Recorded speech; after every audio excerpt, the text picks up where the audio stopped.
Praveen. Thank you, sir, so much for being here. We have a Hindu pyramid in India that predates the oldest pyramid in Egypt. But how do you turn up a 9-foot rock? That's gonna weigh in tons. Here we are presenting solid evidence of ancient machining technology. You'll see a white man. He's carved in a 1,000-year-old temple.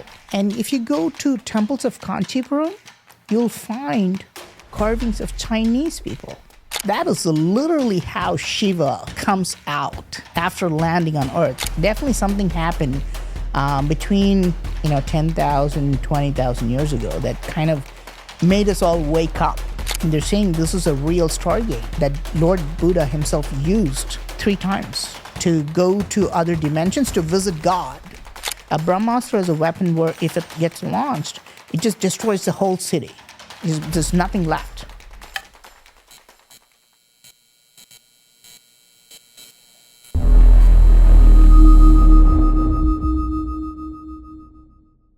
Yeah. Well, first off, Praveen, thank you, sir, so much for being here today. I can't thank you enough for taking the time to come over and do this podcast, man. I mean, how many hours did it take you to get here? It was a 25-hour flight. Yeah, that's legitimate. You're doing okay from a jet lag standpoint? I'm good. It's a pleasure to meet you. It's a pleasure to meet you and Ryan and Joe and all your office people, man. Fantastic. It's a good team. Yeah, it's the Beall's place is like amazing. Yeah, so positive. Good. Yeah, we got a good culture, a good team here. So thanks for having me. Absolutely. Yeah. No, I was excited that you accepted and chose to take the journey, take the 25-hour flight to get over here just to do this. It's super cool. So really appreciate it. We're going to focus on India today.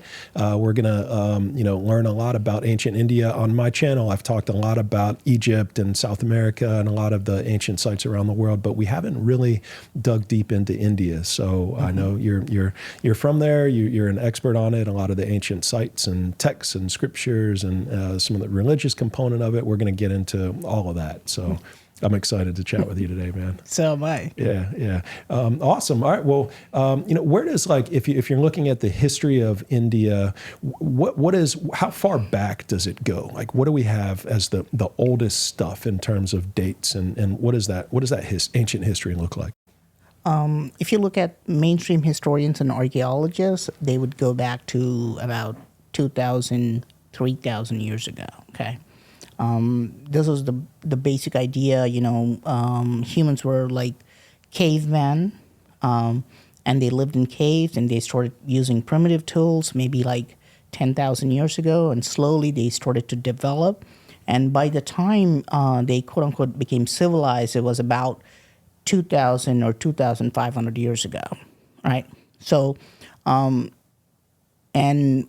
we have evidence. Now we're starting to get evidence, just like Göbekli Tepe, with stuff that we keep finding stuff that's just older and older and older. The oldest stuff that we have is definitely the Vedas. We have 4 Vedas in Hinduism. Even conservative estimates from historians and archaeologists, it would be like 2,000, 2,500 years ago. They had written about complex philosophy in the Vedas. And we found we have 2 epics, like the Iliad and Odyssey in Greece. We have 2 epics in India, Ramayana and Mahabharata, where these are long stories, and Indians, including me, because I'm a Hindu, we worship the heroes of these epics as gods. We believe that, the gods came from the sky. It's polytheistic. We got about 1 billion Hindus. Still, we're the last bastion of a pagan civilization. Still there in India. We're polytheistic, and this is all coming from very ancient times. I would say in my estimate, I would say this is about 15,000 years old. This civilization definitely existed, 15,000 years ago. Even though this flies in the face of mainstream history, people watching this, they'll be like, what kind of a timeline is that? But we are able to find temples. For example, there's a temple in Funan in Cambodia. That's 2,500 years old. Okay, we still don't have proper radiocarbon dating of these temples. It's impossible to date them too. I mean, how do you date stone structures? But conservatively, we could say that Hinduism, including animism, worshiping nature, existed at least 3,000 years ago in India. Okay. Yeah, you were telling me about the Hindu god last night at dinner, and can you talk a little bit about his first appearance and how he came down and what he was capable of? What are the stories about? Tell me his name again. Shiva. Shiva. Yeah. You should know this, man. You got one right here. I know. But yeah, Shiva. Tell me about him. So here's the thing. This is what I would like to say, because we are at a very good timeline, because we are literally looking at Elon Musk going to Mars and basically colonize Mars, right? So in another, a decade, Elon, let's, for fun, we just say Elon Musk is himself going to Mars, right? So they're going to go to Mars, and let's say the rocket ship lands on the surface of Mars, and the gates open. Elon himself is walking out of that rocket, right? He's walking out of that cylinder. And then let us say there are human-like species living in caves of Mars, right? There's like a bunch, like hundreds of human-like, species living in Mars, and they're in the caves with their families and stuff. What would they think of this figure coming out of a cylinder, right? That's like, it just landed on the surface. They've never seen anything like this. It's full of like smoke and, fire and stuff like that. And then Elon Musk is gonna, flick a zipper or a lighter, and it's gonna make fire, right? And then he's gonna put a button. He's gonna push a button, and he's gonna drink water from, let's say, his helmet, right?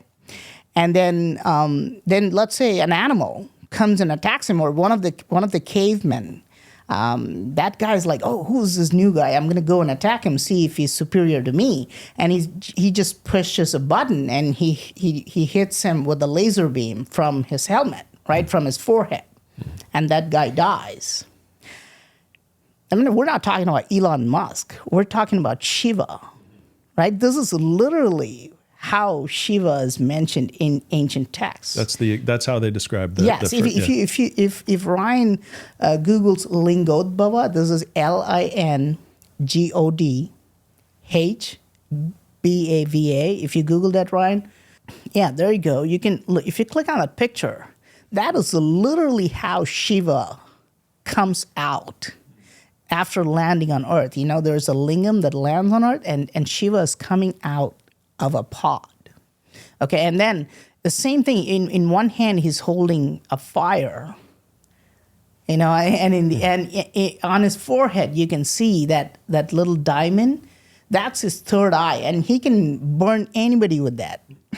He can kill anybody with that. He has killed many people with that. So literally we're talking about this kind of the ancient astronaut theory, which I'm very fascinated about. Of course, because of the Hollywood movies and things, when I say, when I talk like this, people are like, oh, he's calling Shiva an alien. I'm not saying he's like a gray alien trying to like attack you or something like that. But for practical purposes, I would like to think that Shiva is like a real god, like a blood and tissue real god who came down from the sky and civilized humans And this is what Elon Musk is going to do, right? If he finds all these cavemen, then in 10 years, he's going to teach them math. He's going to teach them how to control all the animals. He's going to teach them agriculture. He's going to teach them medicine. And this is exactly what ancient texts are saying. Shiva literally civilizes human beings. He teaches them. I mean, what are historians saying, right? What are, mainstream people saying? They're saying that humans were testing plants by trial and error, right? So you eat something and you just die. So right, imagine how long that would have taken. Yeah. But Hindu texts don't say that. According to Hinduism, Shiva is the first doctor. So he comes there. And how would you do it today? You wouldn't do trial and error. You would put them all in a lab. And he would test for, what kind of toxins are there, that kind of stuff. And this is what they're talking about because Shiva had advanced knowledge, of everything, right? So he gives humans medicines. He teaches them, what herbs are useful to us. He teaches them how to read and write. So this is and that's why I gave you that. That statue, because literally that's Shiva. I'm a big fan of him. We worship Shiva, but we literally worship. I literally worship him like he's my forefather, who civilized us many thousands of years ago. Mm-hmm. Nice. Yeah. So when was the date when were the texts written, and when did he arrive on Earth? Well, we don't know that for sure. Okay.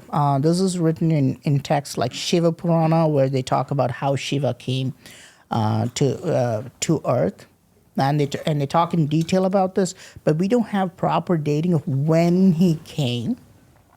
Okay. Right? We don't. Well, I don't know that for sure.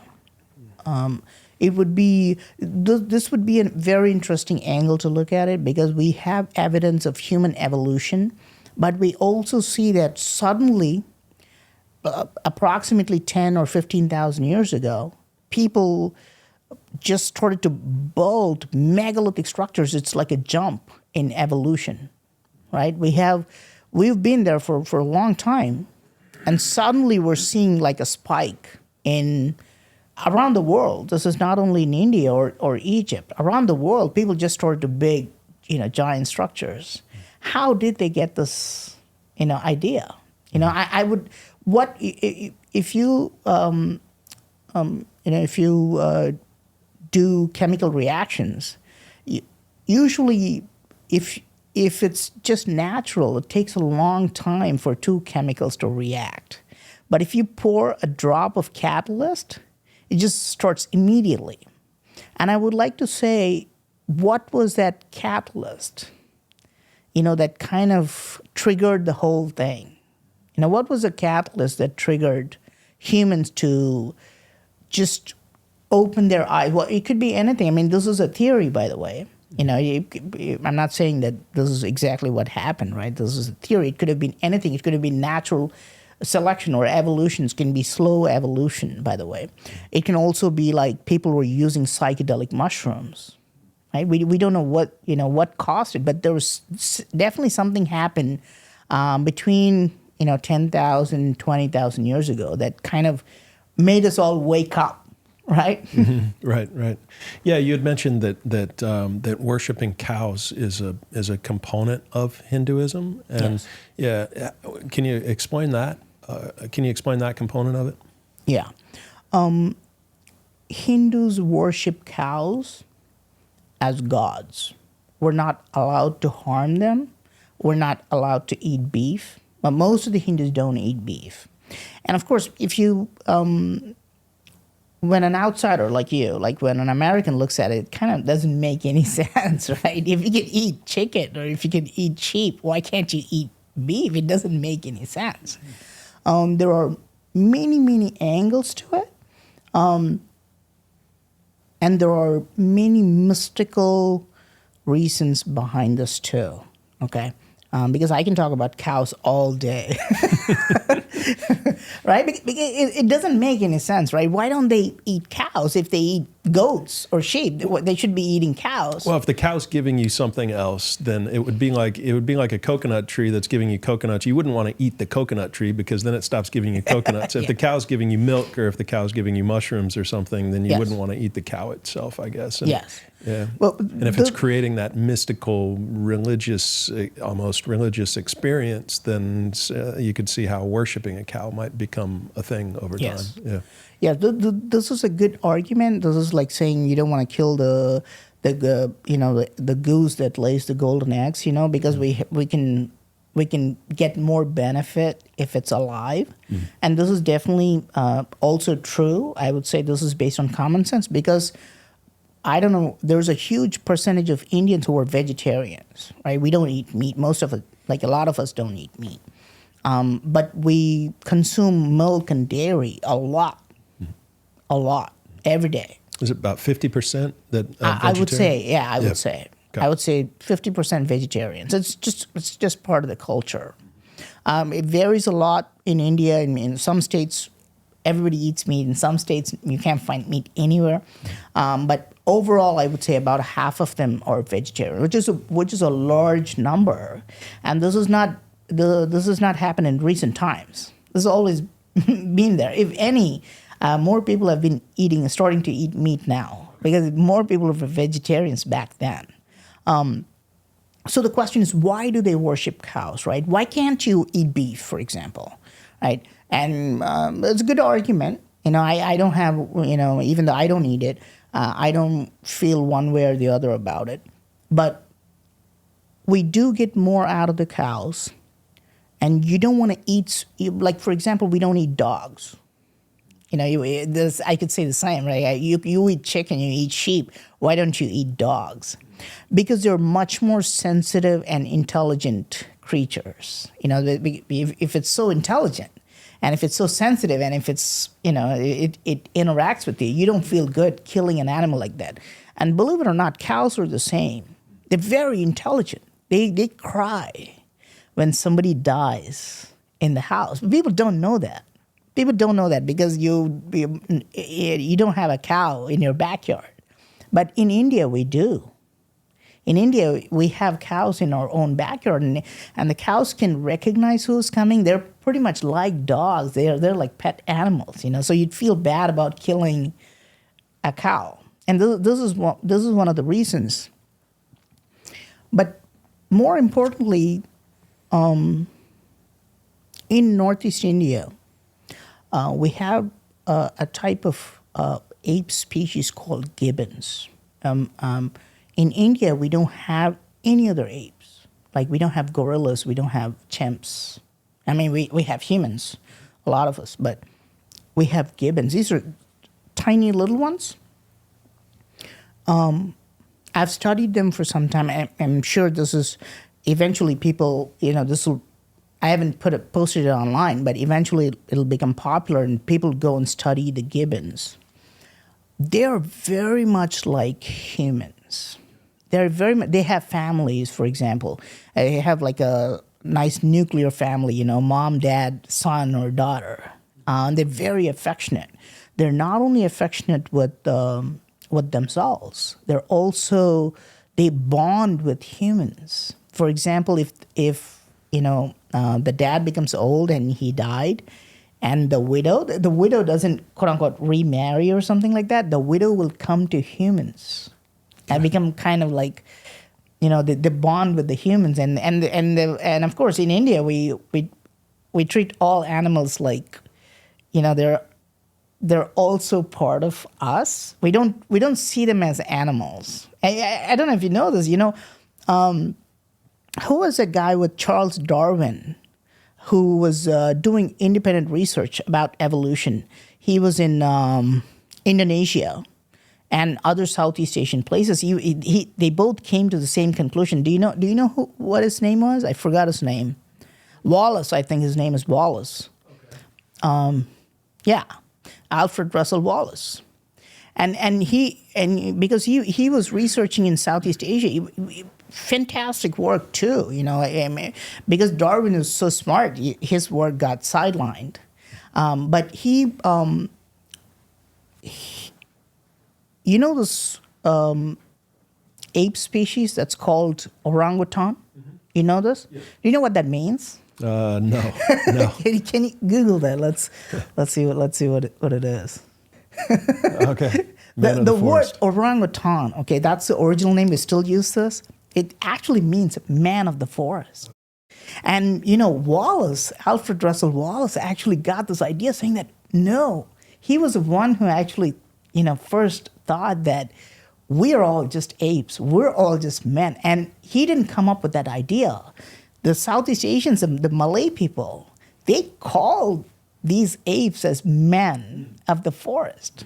So it was just common knowledge. I'm just saying that because we don't treat gibbons like they're animals.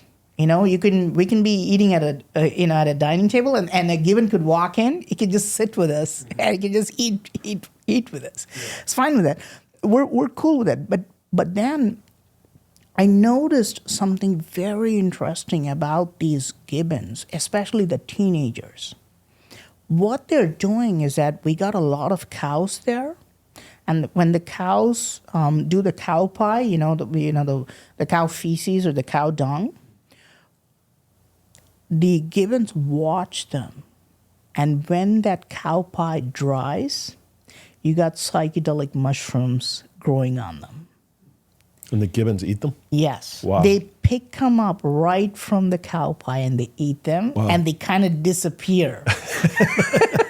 We don't know what happens. Right. I try to follow them actually. Yeah. They just run away, and then we can't find them for like a few days. Wow! And guess what happens? They just come right back looking for the dried. Wow.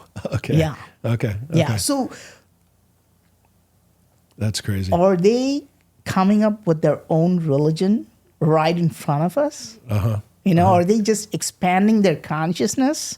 Are they just like, let me get a hold of these golden teacher mushrooms, right? And then let me open my consciousness. And I'm gonna go and see all the gods and aliens, right? And I'm gonna, open my brain about that.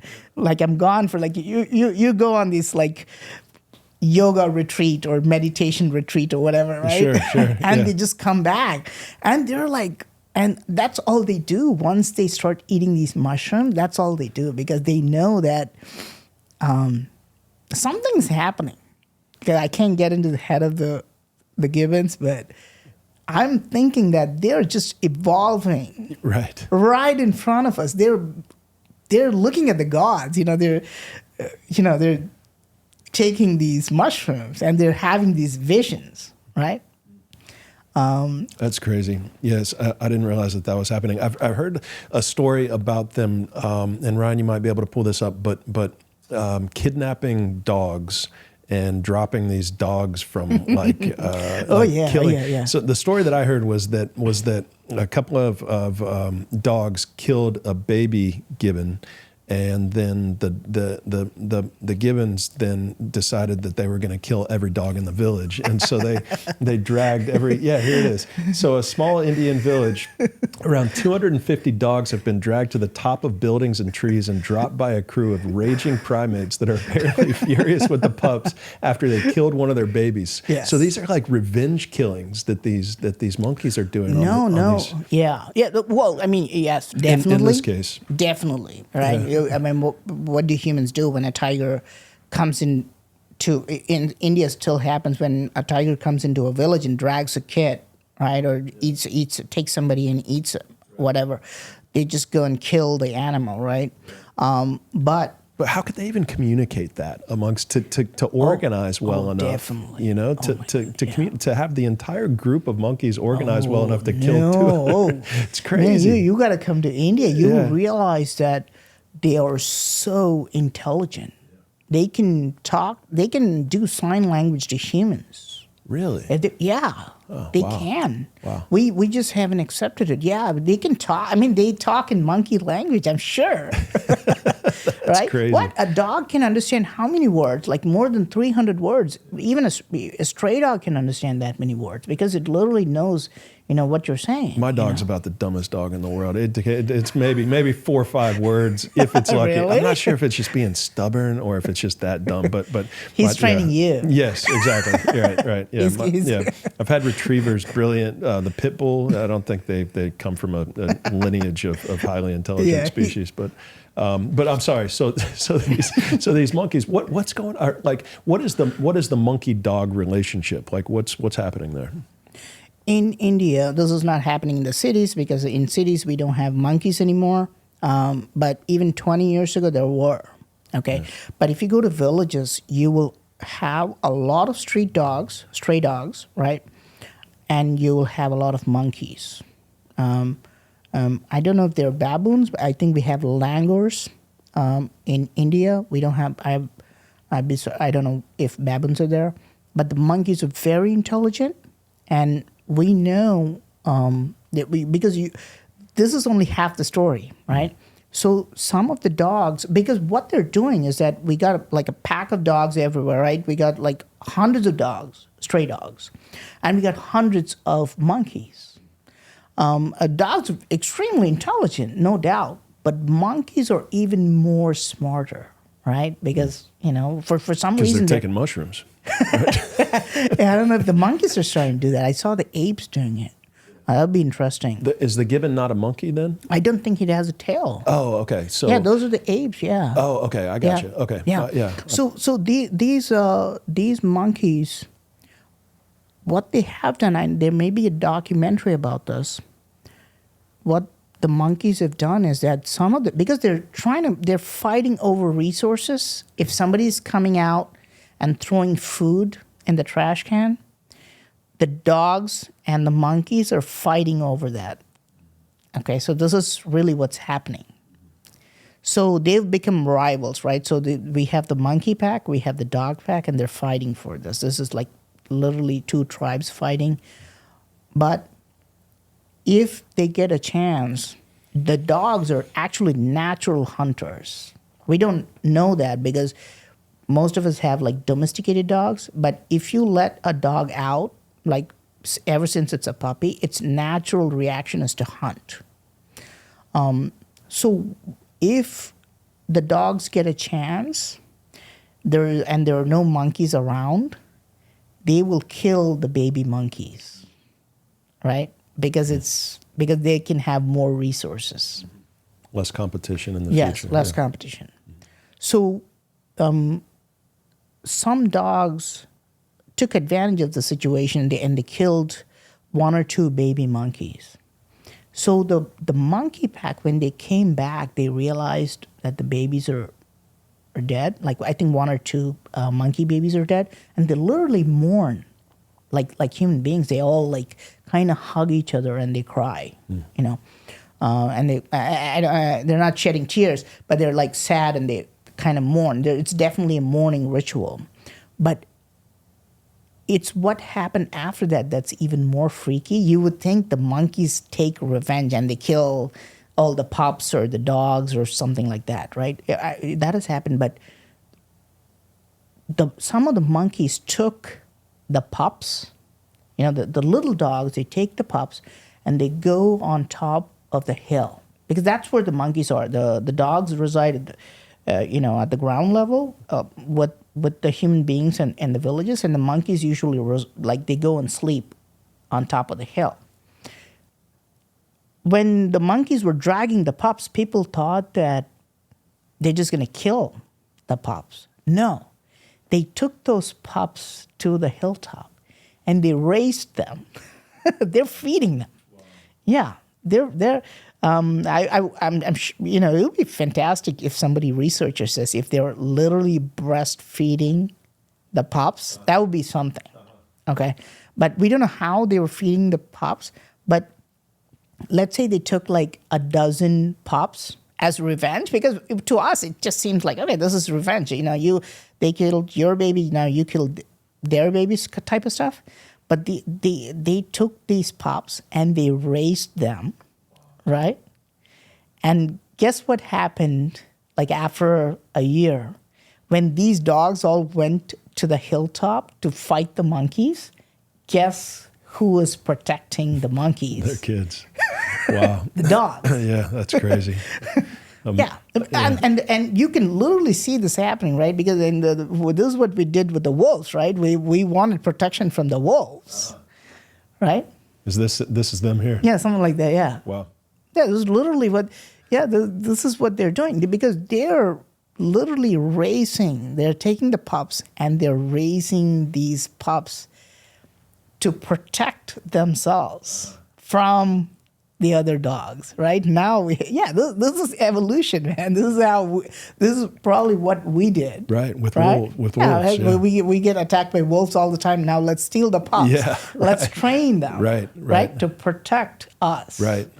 And this is like a classic movie plot, right? So the villain takes, Zorro's son or whatever. So like the Mask of Zorro, whatever it is, right? So the villain goes and he takes the kid from the hero, and then he's gonna kind of raise the child. Yeah. And then eventually they both fight, Yeah, that's crazy. Yeah. So they're domesticating the pups in order to protect them from their own kind. Yes. They can fight them without losing their own species. Yes. Yeah, that's unbelievable. Yes.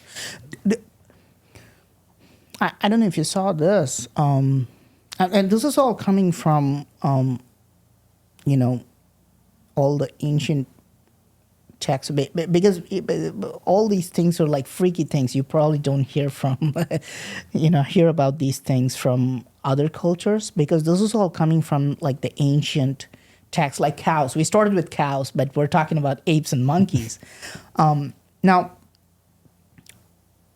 did you see Kevin Hart talking to Jimmy Fallon about gorillas? I don't think so. No. Okay, but when Kevin Hart was talking about gorillas, when two silverbacks fight, the gorilla not only loses the fight, it loses his wife and kids too.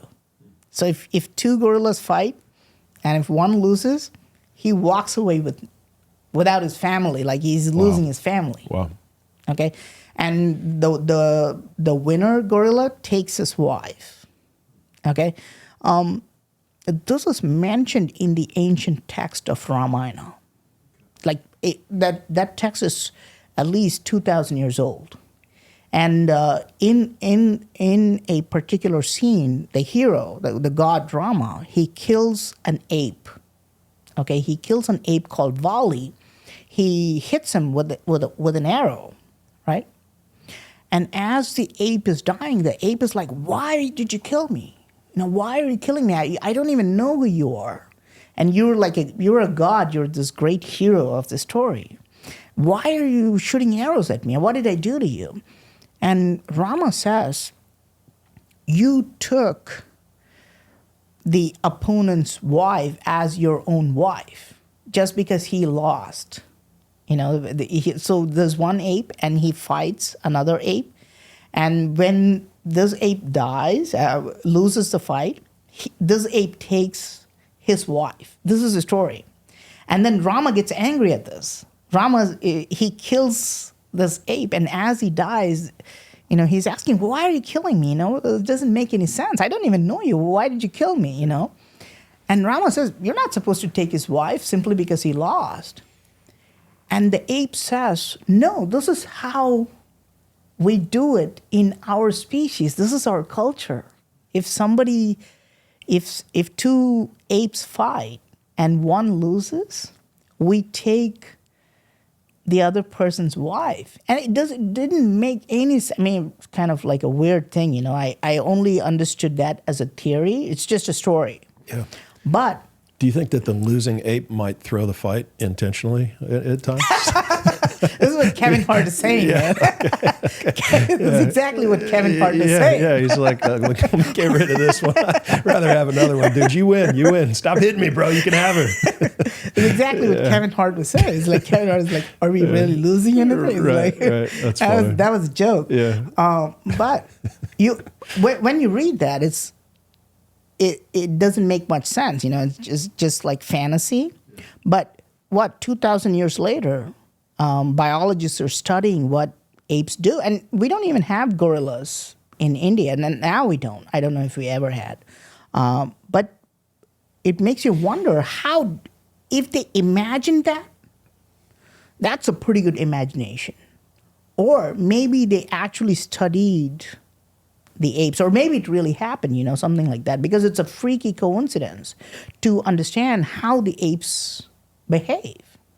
Yeah, for sure. Yeah. That's really cool. Yeah. The history. Let's back up a little bit into so I've heard Vimanas. Am I saying that right? Yes. Yeah, and so those are like ancient flying machines. Yes. What is the evidence for that those have existed in the past? I would say there's no archaeological evidence. You can go to Sri Lanka, and there's a place which is called the airport, ancient airport in Sri Lanka. It's like large plains where they say that Ravana was landing his airplanes there. We haven't actually found a real aircraft or anything like that, So there's no actual archaeological evidence for that. If there was, nobody would tell us about it, though. If there was, it would be in the Vatican or something. Yeah, that's a good point. Yeah. That's a good point. If anybody finds something like that, if anybody finds any kind of high-tech stuff, any archaeologist finds that, I don't think they can even say that out loud. Right. It wouldn't be wise to. But we the government is interested in this stuff. I hope they're looking at it, stuff like this. I hope they're not dismissing it as pure fantasy. But we got carvings of these Vimanas. The most popular one, there are two types of Vimanas, okay? One is like a regular airplane where you just take the Vimana and you come to the U.S. I could take the Vimana from India and go to Sri Lanka. This is again mentioned in the ancient text of Ramayana, where they take a Vimana called the Pushpaka Vimana, and two people board the plane and they just fly to Sri Lanka, just like what I do today. Takes an hour or two from my place. And this is mentioned in ancient texts. They just go and they land there, and they come back, whatever. There's another type of Vimana that's also mentioned, interstellar travel. And I love this because 100 years ago, right?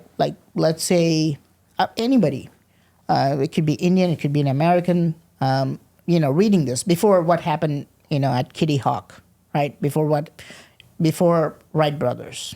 Anybody looking at that text is like, oh, this is pure fantasy. Somebody taking a flying machine and going to Sri Lanka and back, right? Before Wright brothers, you just dismiss that as pure fantasy.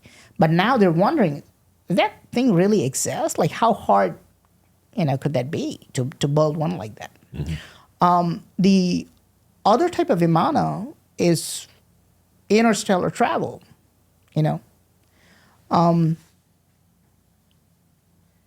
They're going from one planet to another planet. And this was, again, mentioned, and I showed you the, Shiva coming out of the lingam, and they're talking about Vimanas like that.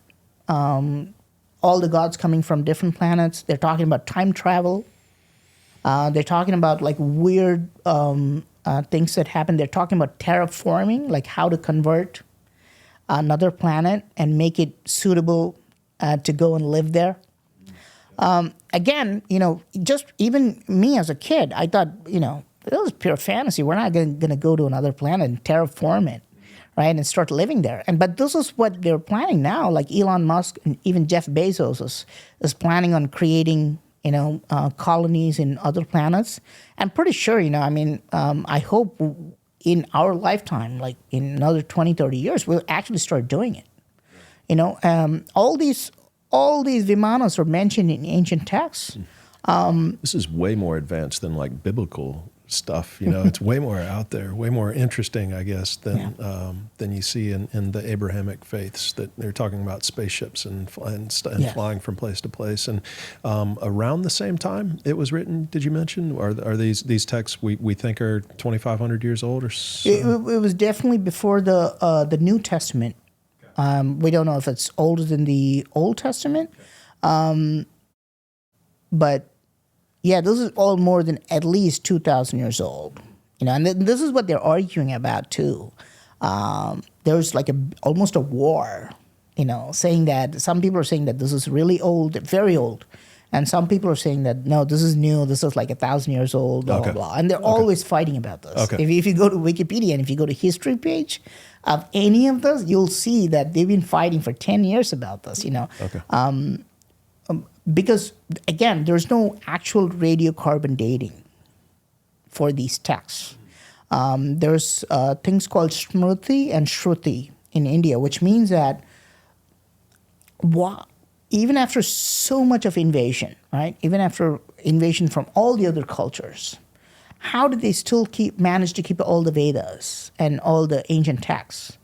Because these people memorized it. Right. You just memorized it, and you told your kids, and they memorized it. They were forced to memorize it for generations. So you can't take that away. Right. So we don't know how old this is, but yeah, Vimanas. They talk about wild technology, man. I mean, see, again, this is what I want to point out, because just like 100 years ago, when people were talking about taking a Vimana and going to another country, this sounded like science fiction. But after we started using airplanes like it's nothing, like now I just, got off the plane like a day ago, right? I took a 25-hour flight to the U.S. Now you start to think, did they really do that, how did they imagine that? That's wild. Same thing with interstellar travel too. Same thing with rocket ships too. They're talking about exactly like how you would go on a rocket and go to another planet and what you would find there.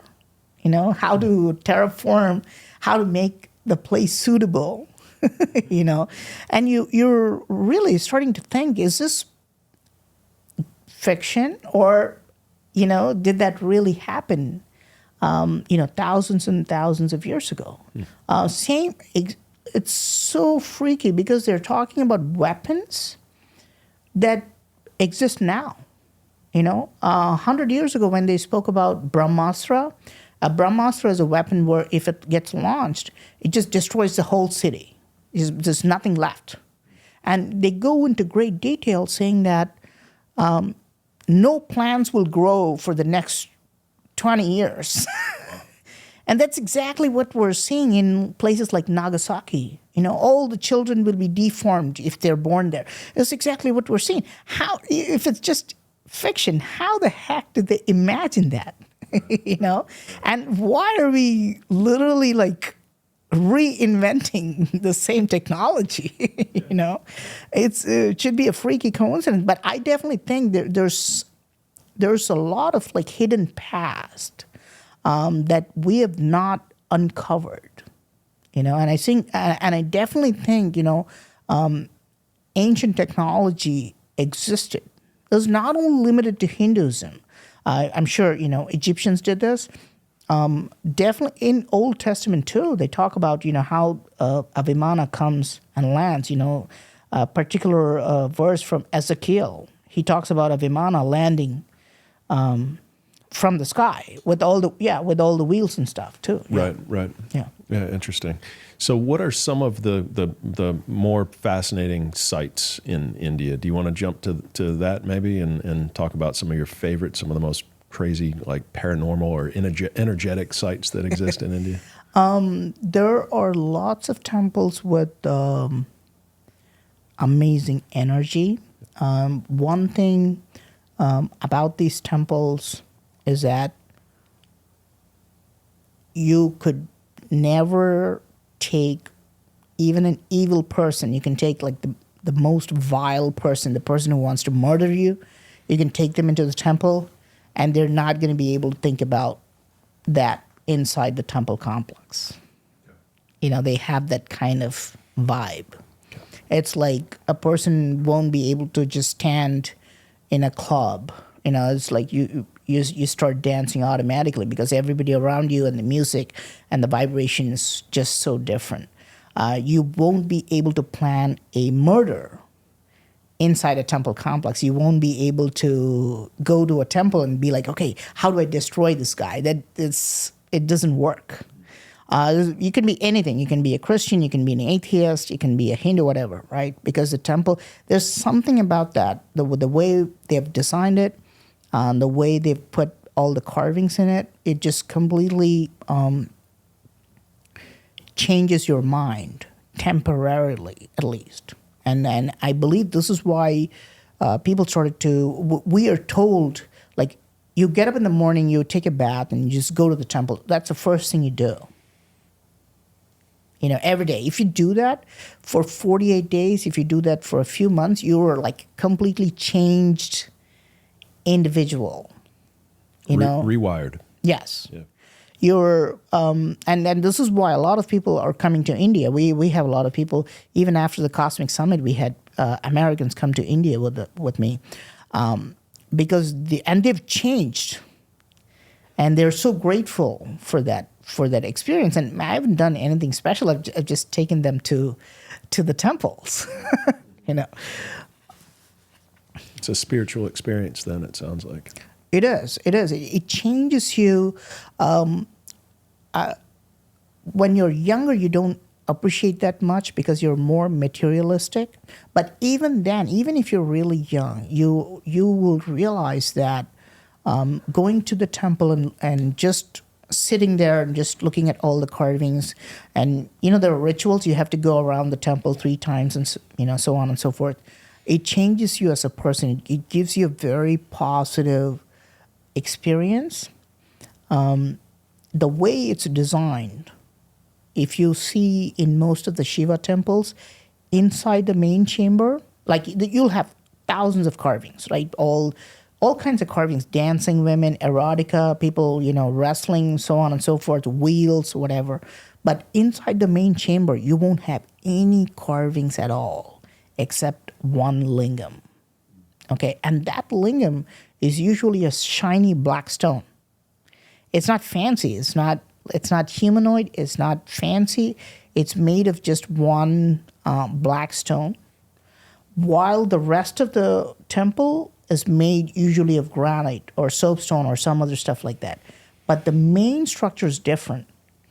And I would literally like to test this, and I hope somebody does, because if we check your blood pressure before going into the temple, and if you walk all the way to the main chamber, and if you look at that lingam, or if you touch it, and if you come back, I would literally say your blood pressure would drop by a few points. You're literally a changed, you know, yeah. That's cool. Give Ryan one that we can pull up and look at to get a visual of what we're talking about. And these are you question how the age of these, how old they actually are, or are you in agreement with how old these are supposed to be? I always think they're much, much older. According to, if you look at mainstream historians, they'll be like, this is about 800 years old or 1,000 years old. But I would say this is much, much older. Okay, and look at that. Look at the main cylinder, right? And if you zoom into it, you can understand that. How did they create that kind of a perfect cylinder? Is that stone? Yeah, that's stone. Looks like metal, huh? It does. Yeah. Mm-hmm. Yeah, it's stone. And you can also put this is a cylinder, and you can immediately think like, did they use lathe technology to make the cylinder? Right? It doesn't look chiseled. Right? No. Would have to be a lathe, right? Yes. Yeah. Yes. And if you go, but actually you think this is really advanced. But if you do Shore Temple, if you put Mahabalipuram and Shore Temple lingam, you'll find lingams that have 16 facets. Okay. Again, 1,000, and if you do Shore, Mahabalipuram. Yeah, there you go. Is the traditional explanation for how some of these cylinders were made, is it just chisels? Yep. Really? Yep. Oh, that's a miss, dude. That's about the most obvious thing in the world. Come on. Yes. Come on. Yes. Dude, no. I mean, That's so what I'm saying. those are flattened on each side, but that would have had to have been turned first, almost certainly. But certainly the round ones, the perfectly round ones, are has to be a lathe.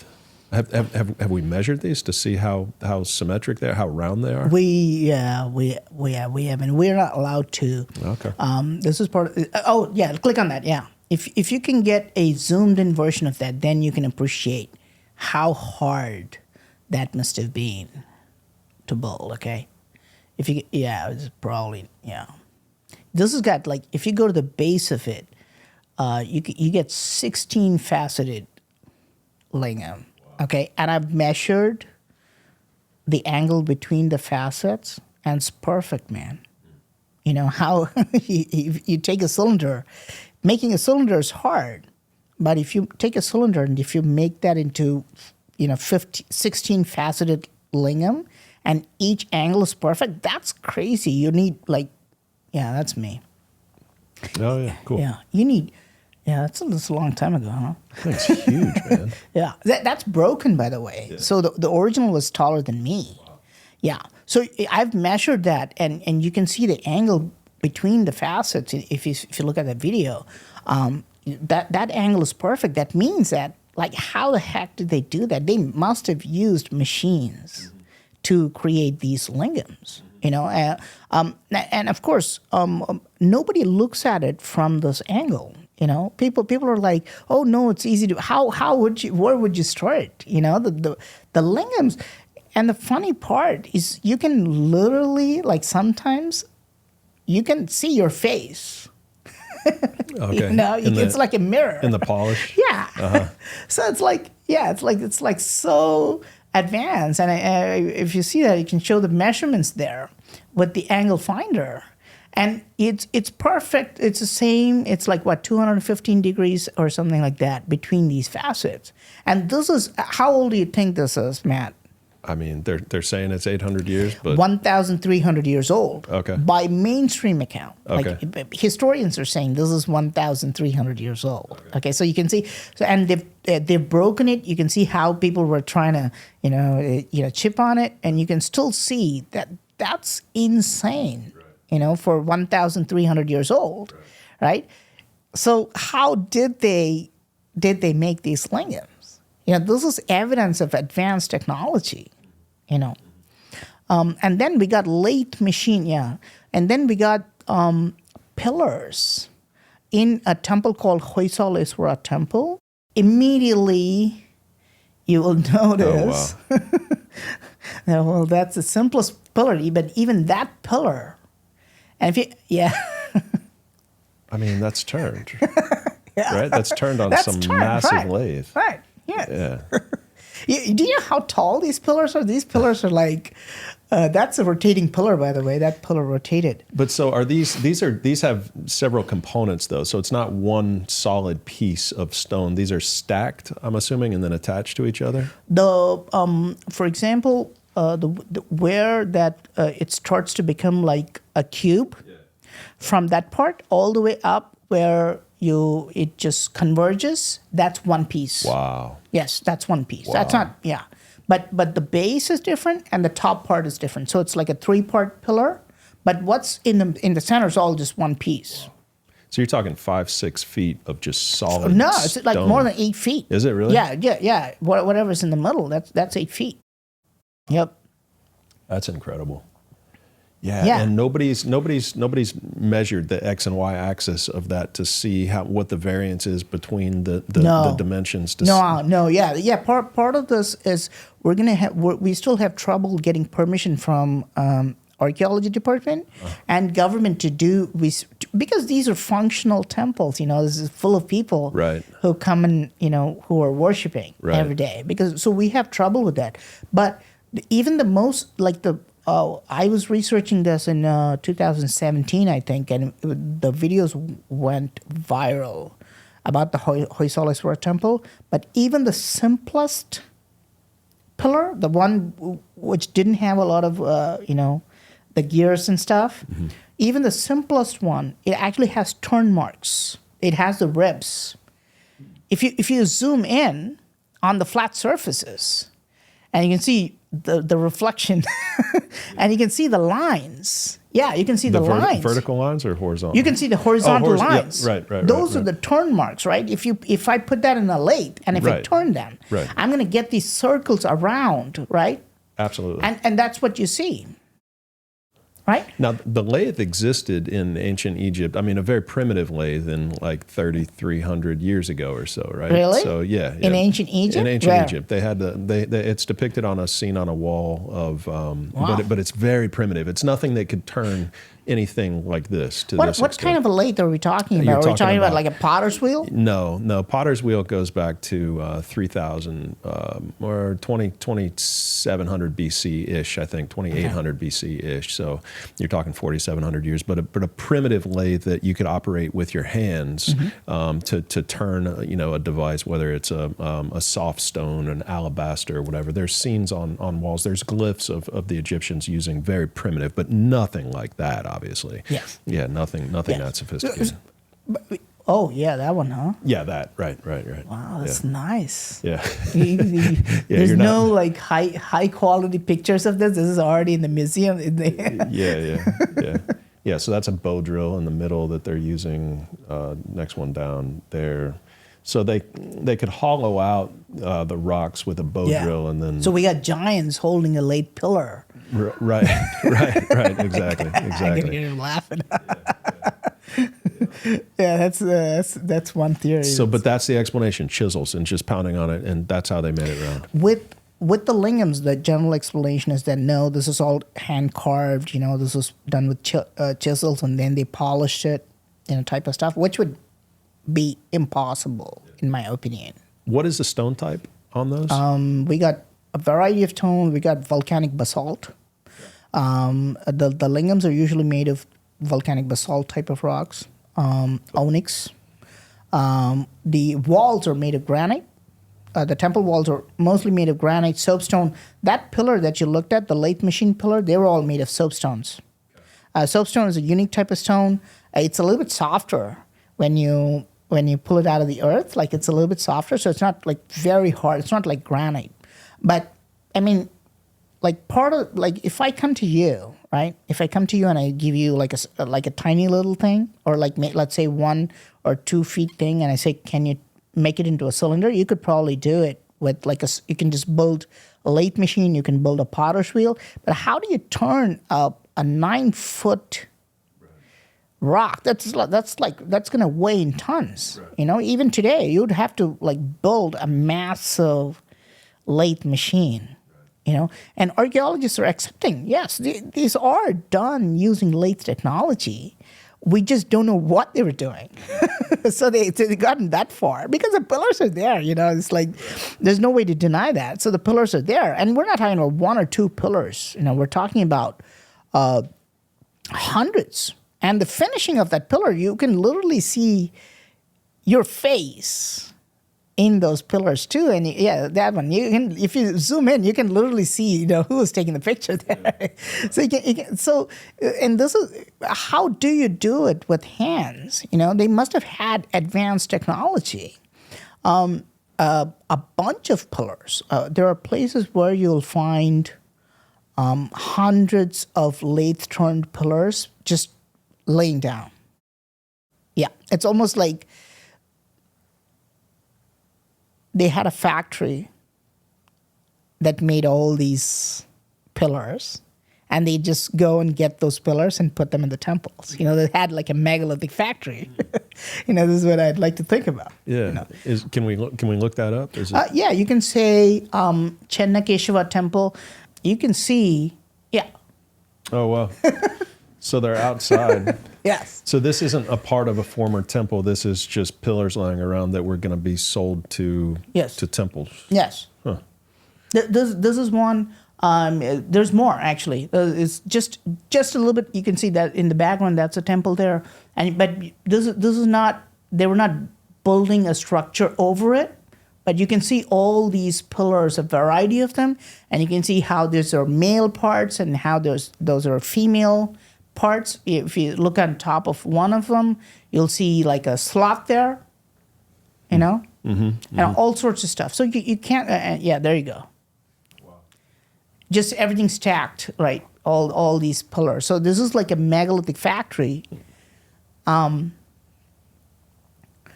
just outside the temple, I think.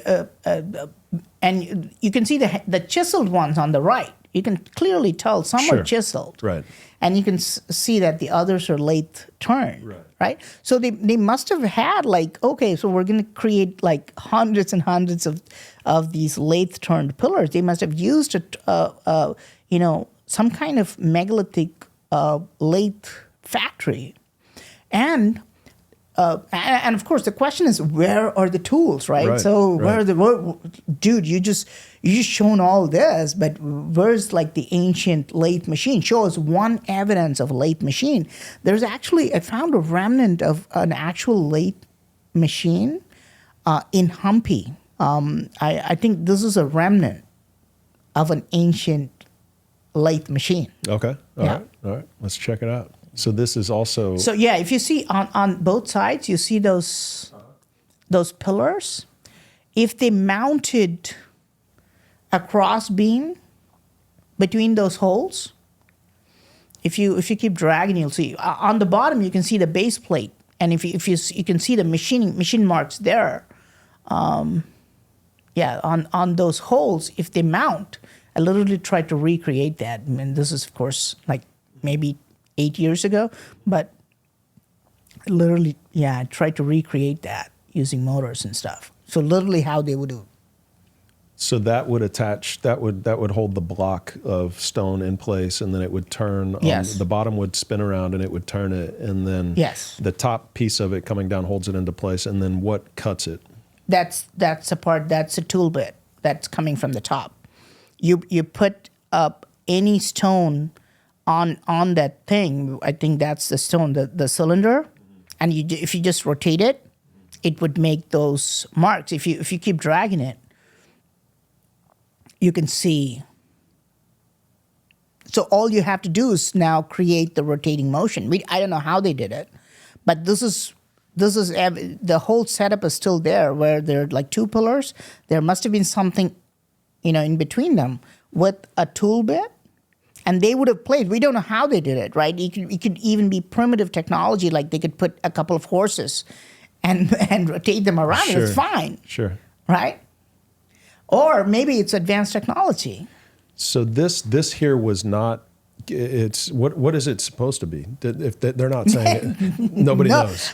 Dude, that place, I mean, nobody even knows that. I just found that by Wow. accident. Wow. And when I show it, even today, probably still lying there. Look at it. It's probably lying there right next to the parking lot, even now, I think. Wow. So that's the ancient lathe. That's what they were using.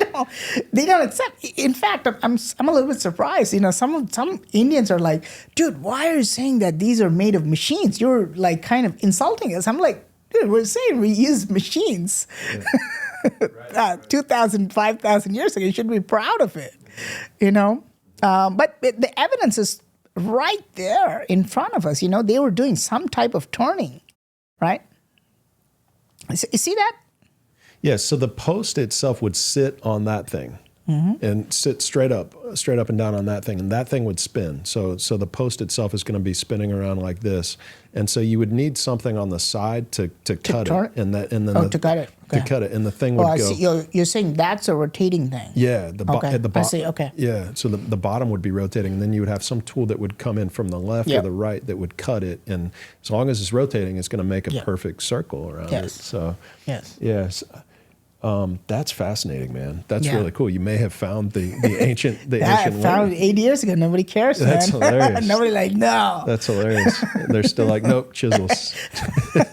Well, Just I mean, chisels. what would you do, right? Are you going to go back and change all the history books? Yes. Like, this is the problem. Right. And this is not just what history or archaeology. This is what problem with, like, who was this guy? Maxwell, I think. This is this physicist who was saying that when we come up with a new theory, we literally have to wait for all the old people to die. Right. So the new theory gets accepted. Yeah. Because whenever you come with a new, you heard of Harvey? I think his name is William Harvey. Great doctor. This is a guy who literally found out that the human heart pumps blood, but took them 20, 30 years to accept it. All the doctors just called him a pseudoscientist because, and this guy went to great lengths to prove it.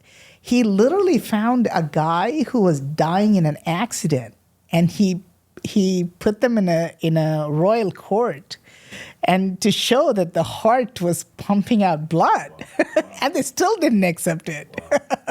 Because and the main reason is it's incentive cost bias. You grew up reading all the old texts, and you're practicing it, and you're treating your patients with it, right? With the old text. But now this guy has come out, and this guy is changing, is coming up with something new. So what do you do with your profession? Right. It's like, so you put all these barcodes in your store, and now I've come out and I come up with like a new technology and say, you don't need barcodes, you need this. Your immediate reaction would be like, what do I do with the barcodes? I put so much money and time into it. You don't want to change your mind. Right.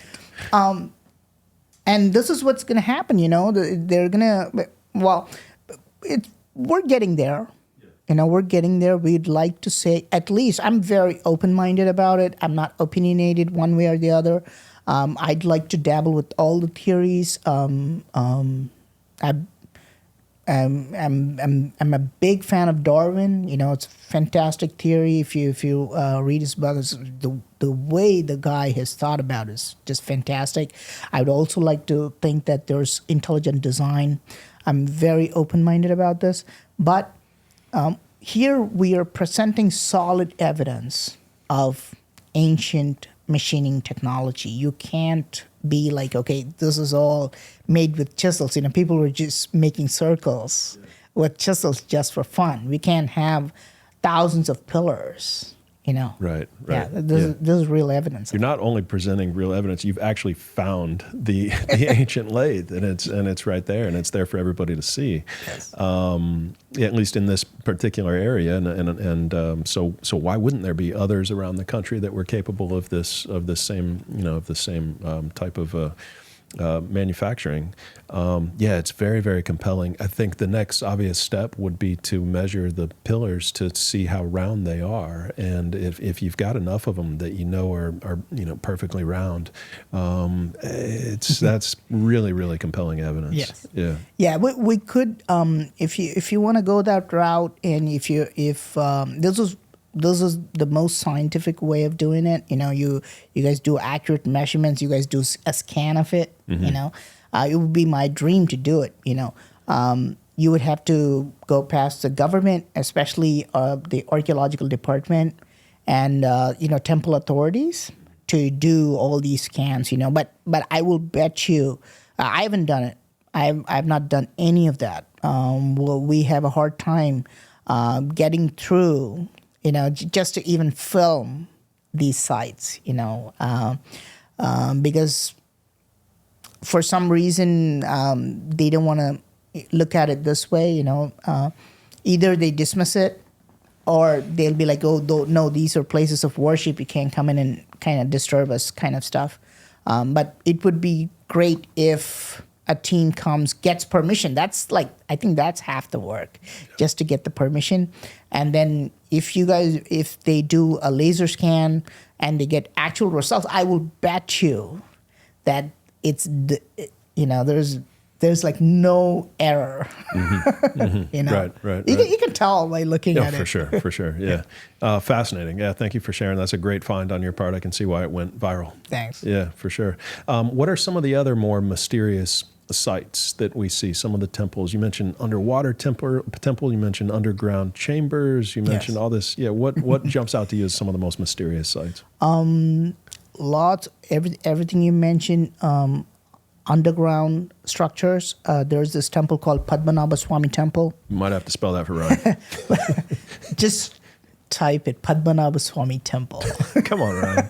In this temple, Padmanabha Swami Temple, they a decade ago or 2 decades ago, they found an underground chamber that had multiple vaults.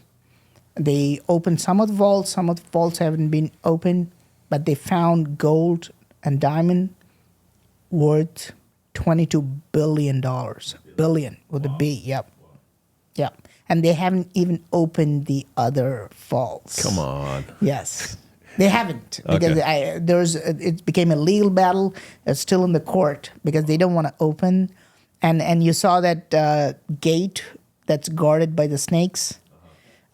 There's a gate that's guarded by the snakes, and they don't want to open that. They're saying it's a portal to go to the underworld, and they don't want to open it. We don't know what's in there. Obviously, India is very big on snake, or reptilian worship kind of thing. We call them the Nagas. Nagas are very famous in India. They're this underground, that's like should remind you a few things. What does it remind you of, Matt? The snakes, the serpents in the sky. Some of the stories about the serpents being described as like comets or meteors for me. A lot of history of that in South America and throughout the world. Okay. The twin snakes, a very popular symbol. You can see the twin snakes in the entrance of Mayan pyramids along the staircase, or feathered serpent. Quetzalcoatl. Quetzalcoatl. Same thing. Intertwined Nagas are very, very. You know the story about the solar event when the sun comes out on the equinox. Yeah. You know how the serpent moves? Yeah, it's crazy. It's crazy. Yeah. Yeah. But just a coincidence, according to archaeology. It is. It really is. They don't know. Yeah. No, Yeah, they're doing just it a in. coincidence. They're going to do this in Mexico too, huh? Yeah. Pretty much. Yeah. It would be fantastic to see the shadow, the snake move as the sun is moving, right? But in India too, they understood a lot about how the sun works. They understood that. But going back to that underground chamber, they found stuff worth $22 billion. They haven't opened. They think there's at least one vault, and they can see it, but they don't want to open it because it became a legal battle. They don't want to open that. Some are saying that more gold and diamonds are in there. Some are saying that this is a portal to another world. Now, with the you would be surprised how many ancient temples have underground areas right underneath them. Okay, and this is just a vault, but if you go to Modhera Sun Temple, you can literally see the entrance to an underground chamber, and that chamber stretches for more than 50 miles, or maybe even goes to 100 miles. Because we can literally drive to another temple. This temple is called Jasmalnathji Temple, and you can see the underground entrance there too. And these are like 50 miles away. Okay, now the longest underground tunnel that we have today is the Gotthard Base Tunnel in Switzerland. It's small. I think it's only like maybe 10 or 20 miles long, I think. So we have underground tunnels in India that were created more than 1,000 years ago that are much, much longer. Okay? And imagine the technology that you would need to create them. It's not easy to create long underground tunnels. You need to, what do you do for lighting? What about oxygen levels, And they're saying these tunnels are not something that you crawl for like, 50 miles or something like that. They're saying you can take a horse, you can take 2 horses, and you can go from one city to another underground. This is like, how Elon Musk started the boring project, and he gave up on it because it's difficult. It's not easy to create, a tunnel that's like 50 miles, man. You can't do it. But these guys have done it, more than 1,000 years ago. Like, underground tunnels exist. And you want to wonder why. Why did they do it? Why did they create these giant underground network, if you will, right? Is there another, like, are we just looking at it quote unquote superficially, right? Like literally we're just on the surface, but is there like a world underground that's almost like what we have here. It's and the ancient texts talk about nagas or snakes. And it's a weird coincidence because snakes are called sarpa in Sanskrit. That means a snake. In Jews, in their language, Hebrew, they call it seraph, and in English we call it serpent. It's coming from the same root. It's the same root, right? So again, so the mention of nagas, in India they talk about how the serpents, they're not serpents, but they're like a reptilian-like race that can shape-shift to whatever they want, and they live underground. Yeah, a lot of theories and speculation about some of the ancient tunnel systems in underground cities in Turkey and Derinkuyu Yes. and in Egypt, all those tunnel systems.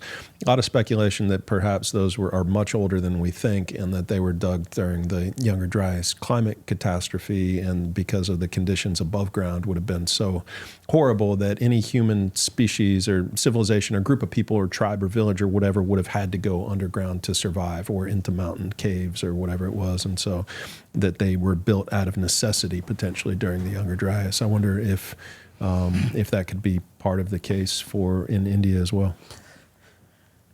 Well, if I accept that the tunnels were dug during the Younger Dryas period, how old? 11,600 years. Yeah. Basically 11,6 to 12,8 was that Younger Dryas boundary. Yeah. So it just pushes all these tunnels back like by 8,000, 10,000 years. Right. Because these guys are saying this is 1,000 years old, 2,000 years old. I would like to think that they're much, much older. Same thing with Ellora caves too. Same large underground tunnel structure exists. It makes us wonder. Did people just build the temples on top of existing underground tunnels? We think that they built the temples and then they built the tunnels.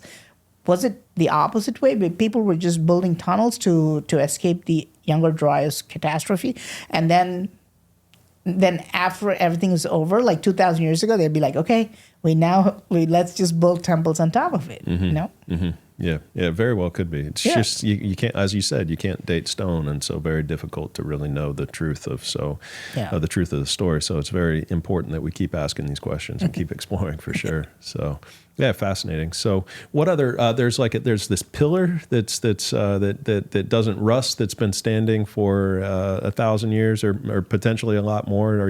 You're familiar with it? Yeah. What's the mystery there? There is a pillar. India's capital is Delhi, New Delhi, and if you go there, you most likely land in Delhi, but you would just take a car. You can go visit the iron pillar that's been standing there for a very long time. Very long time. Archaeologists, again, they will say this is about. There you go. There you go. Archaeologists say it's 6 years old. No, they're saying that again. This is they'll usually date this to like 1,000 or 2,000 years old. Yeah. Could be much older. It has, if you zoom in, and again, look, there's nothing on top of it too. Even today, it's not protected from rain or shine. It's there all the time. People are just. If it's raining on top of it. It's shining, it's weather, whatever, right? At least they put a fence around it. Otherwise, you see people writing their names on it. But you see, there's almost no rust on it at all. And this is a miracle, right? It raises so many questions. First of all, how do you do that, right? How do you create an iron pillar that doesn't rust thousands of years ago, right? Right. The other question is why? Mm-hmm. The other question is why? why create an iron pillar that doesn't rust? And what, put it in the middle of nowhere for what? Just just to show off? And there are many funny things about it. You know, that they're saying that this pillar was hit by a cannonball and nothing happened to it. Okay. All right. I don't know if that's true, but one of the rumors is that if you Google it, you find it online too. It was hit by a cannonball, and nothing happened to it. You know, and they show you a dent. And so, no explanation for why it was built or what it was. Was it?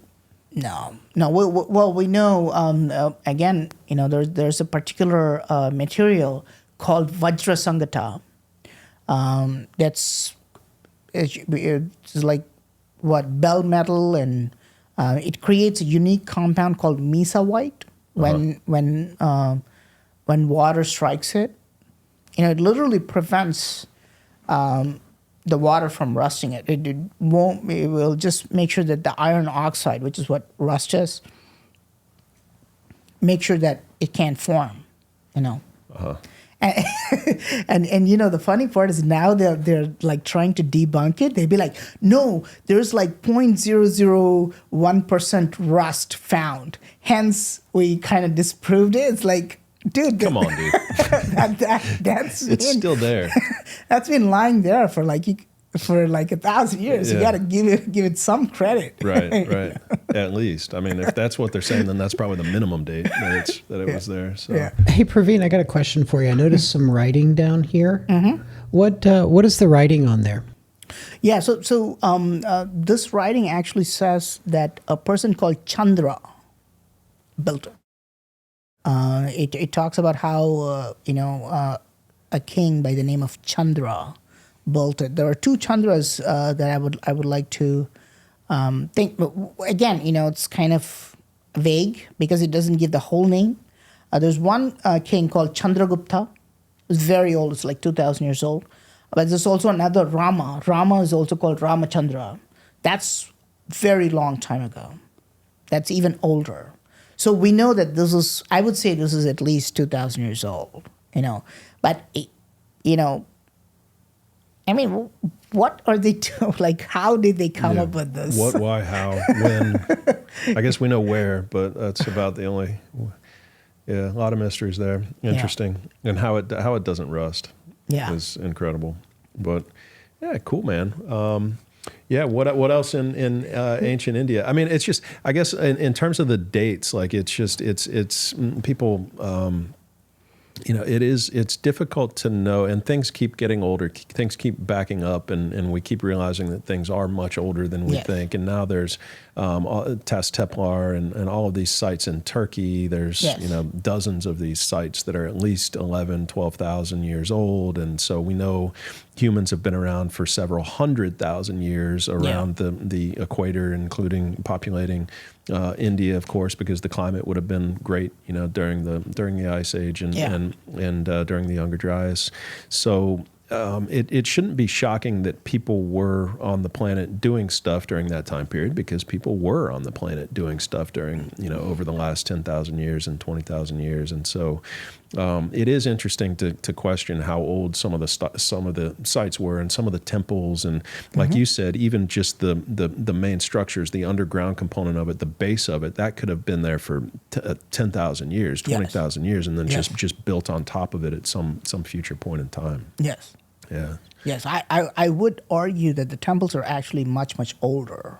If you go to any temple in India, you're going to get two versions of history. One is the standard archaeological or historians version, which is like this temple was built, 500 years ago by this king, right? Because we found a piece of carbon, a piece of charcoal that's 500 years old. So hence, this temple is 500 years old. We're also going to get a version that's called Sthala Purana. This version will be given by a priest who, does all the rituals there. And he'll just take you back 5,000, 10,000, 20,000 years ago. And he'll be like, so the structure was built during this time like 10,000 years ago by this character from Ramayana or Mahabharata. So two versions of history exist in India. Of course, obviously, as people are getting more and more "quote unquote" civilized with the Western version, they're going to the mainstream historians version, and people just think of what the priest says as just pure fiction, But yeah, we don't know that for sure because even with radiocarbon dating, we haven't really dated even the stuff that we can date. They don't date it. They go by inscriptions, and they have something called a style matching. I don't know if you know what that is. So they know that this king built the pillars this way.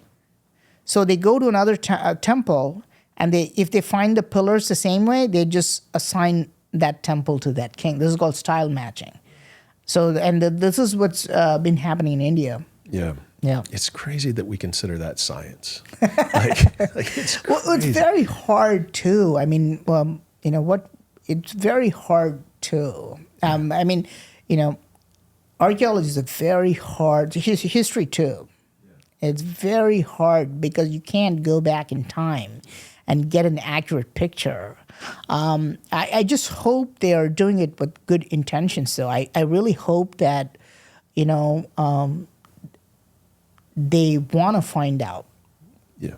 Really. Rather than be like, okay, I found a job as an archaeologist. Let me just let me just do what my manager tells me to do, right? Yeah. And that's what we see. It gets very hard. People get opinionated quickly. And humans are territorial apes. If you come and tell me a Hindu temples are this way, my initial reaction would be to become defensive, be like, oh, why is Matt telling me about Hindu temples? Because I'm the quote unquote authority on that. But I hope that you don't expect that with scientists, but Right. Yeah, it's interesting because there are so many just blank spots, blank spaces, and archaeologists and historians are trying to put things together and trying to piece the story together, and so it's very challenging, and they're doing a great job, and they're doing the best that they can. The issue, though, happens when a lot of the subjectivity and opinions become fact and becomes the truth and becomes the story and becomes the reality. And it's really not. It's just assumptions and guesses. Yes. And so that's where it's not really a science. It's more like a humanity than it is a science. Now, a lot of great work is done, but there's just so many gaps that it's impossible to have this quote unquote true story of our human history that everybody understands and believes in. And that's why the work that you're doing is so important, and the work that others are doing is so important to continue to keep questioning the story that we're told about our history. It's probably, and it does keep changing, and so it's going to change a lot. and again, everything just keeps getting older, and so it's like, well, why can't we just remain open to possibilities as opposed to saying this is it, we've got it figured out? It's like they're going to have a kind of a tribal mentality. You can see in any field. This is true of any field, scientists, physicists, archaeologists, historians. They're going to try to stick together, and they're going to have a common narrative that makes them feel, together. Mm-hmm. It's funny. Mm-hmm. In control. Yeah. Right. So all these people, even though we're presenting them with evidence, we're showing hard evidence of all these things, they're just going to turn a blind eye. People like Graham Hancock, are going to get hammered. Yeah. He's going to present evidence, and, mainstream archaeologists are just going to, attack him. Yeah, attack him. Yeah. I love it because the way they got Graham Hancock was like on Wikipedia. I don't know if they've he has managed to change it. It's like, oh, he's not peer reviewed. He's not an archaeologist. He doesn't have a degree in history. He's not this. What did they say? They get basically a smear campaign. That's Right. not science. No. That's not objectively. No, they're defending themselves. They've identified with a story, and so they're defending themselves. And through their defense, they're attacking people like Graham. But I mean, Graham told us 30 years ago that Clovis first was ridiculous and that it was nonsense. And that there, of course, there were humans in North America prior to 12,000 years ago, and now it's generally accepted. It's proven. And it's just one example of people who are outside of that box and outside of that story, looking at things objectively and looking at the evidence, and it shouldn't be a threat. Like, we should be able to work together, and it is a shame that science advances one death at a time. But Yes, that's true. Yeah. We are territorial apes, man. We still gotta evolve, I think. Yes, for sure. Yeah. It's the ego, it's the attachment, and the identification with job title or social role or whatever, and being the authority. That gets us into a lot of trouble. Yeah. We were talking about religion a little bit earlier and Hinduism and how it sort of began, but how does Buddha tie into that? Lord Buddha was he was a revolutionary, in my opinion, and of course an enlightened master. He was born 2,600 years ago in Nepal. He was not born in India. I mean, back then it was all India, or you can say it was all Nepal. But he was born in Nepal. He was a prince. He could have become a king. But he renounced everything. And he was also tired of a lot of these Hindu rituals. He thought there were just too many Hindu rituals. And he wanted to revolutionize the whole thing. And he also wanted to be enlightened, to be permanently happy, to remain positive forever, right? So Lord Buddha, at that time, his name was Gautama Siddhartha. That's his name, Siddhartha. And then he was married because I think he was a teenager, and he got married, and they had a child. Did you know about this? I didn't know that he was married. No, I knew that was his name. And Buddha's wife's name is Yashodhara, and he had a child. His name is Rahula, just one boy. And then he abandons him. He not only abandoned his wife and kid, he also leaves his entire kingdom, and he just be like, I'm gone. And he travels around. He gives up everything. There's nothing. He's basically living his life as a beggar. And he's like, how do I get enlightenment? How do I, why is everybody unhappy? What is it? What is this thing that's making life so miserable, right? And he wants to become enlightened. And then many years pass by because he's become very emaciated. He's become thin. There's no energy left, and he's sitting under a fig tree, by the riverbank called Niranjana. And then the water starts to. He's just meditating there, like, I gotta get enlightened. I gotta become this. Gotta be free of all this misery.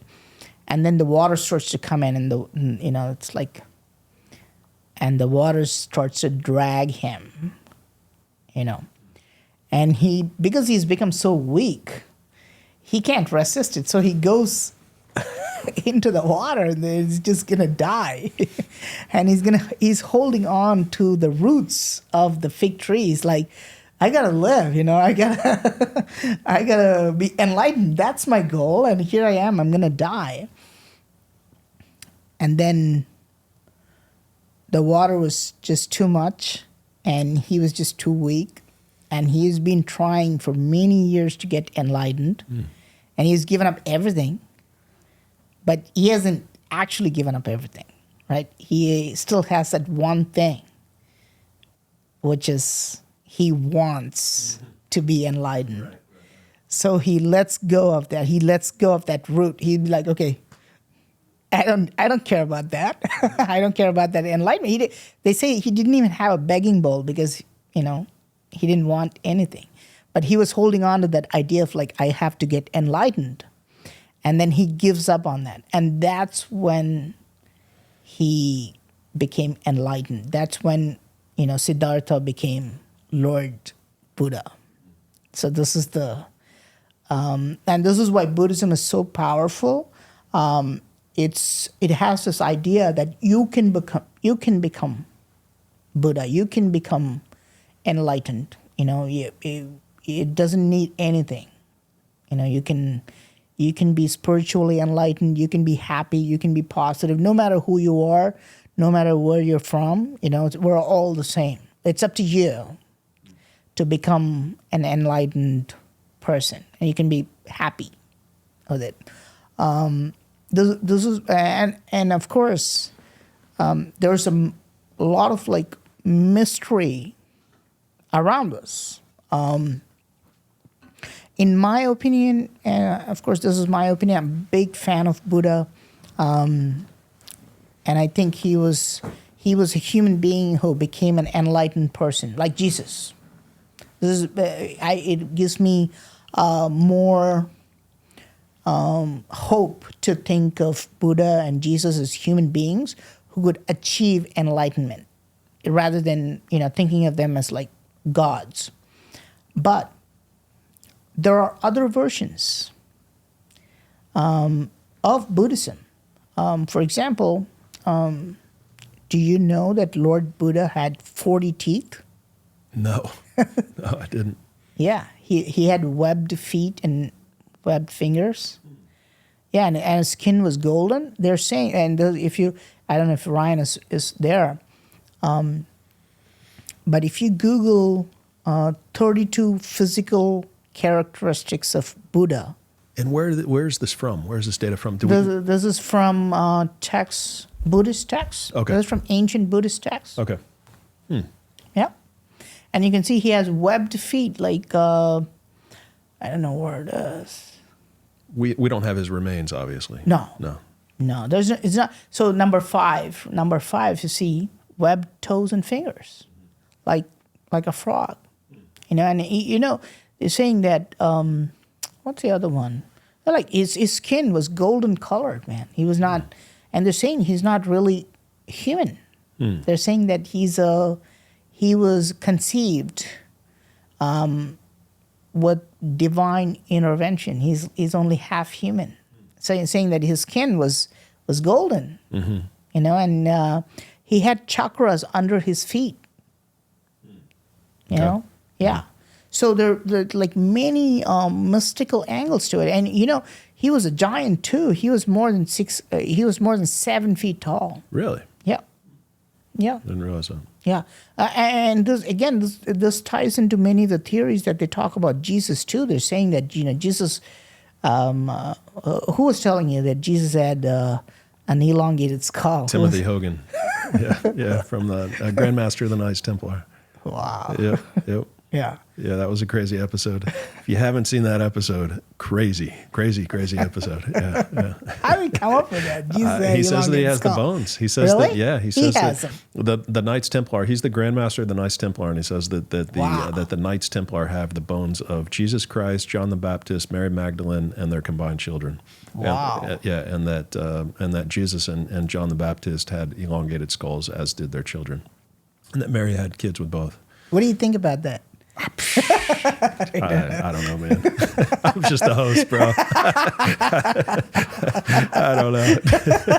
This is why I bring guests on. But no, I mean, he says that he excavated these sites in Jerusalem, and that the Knights Templar were traveling to America, and that he's got them in vaults, and that he's got the wow. Yeah, he's got not only the bones but also the an Ark of the Covenant. No. Yeah.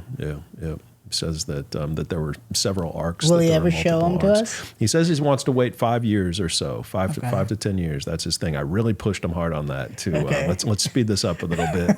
The world might not be here in 5 years, so come on, Tim. Let's see what you got. But no, he was sticking to that. He said that he doesn't feel like people are ready yet. Yeah. Yeah, it's Yeah, wild conversation. Yeah. Yeah. That's my top episode. Yeah, they're saying this about Buddha, but we don't have any actual evidence. I'd be surprised. I think they just wanted to show him as a god, that he was physically a god too, but I'm surprised, because this is found in ancient Buddhist texts. He was more than 7 feet tall. He had webbed toes and fingers. He had 40 teeth. That's it's a lot of teeth. yeah, that's strange. So a lot of these things, and again, if you look at Sri Lanka,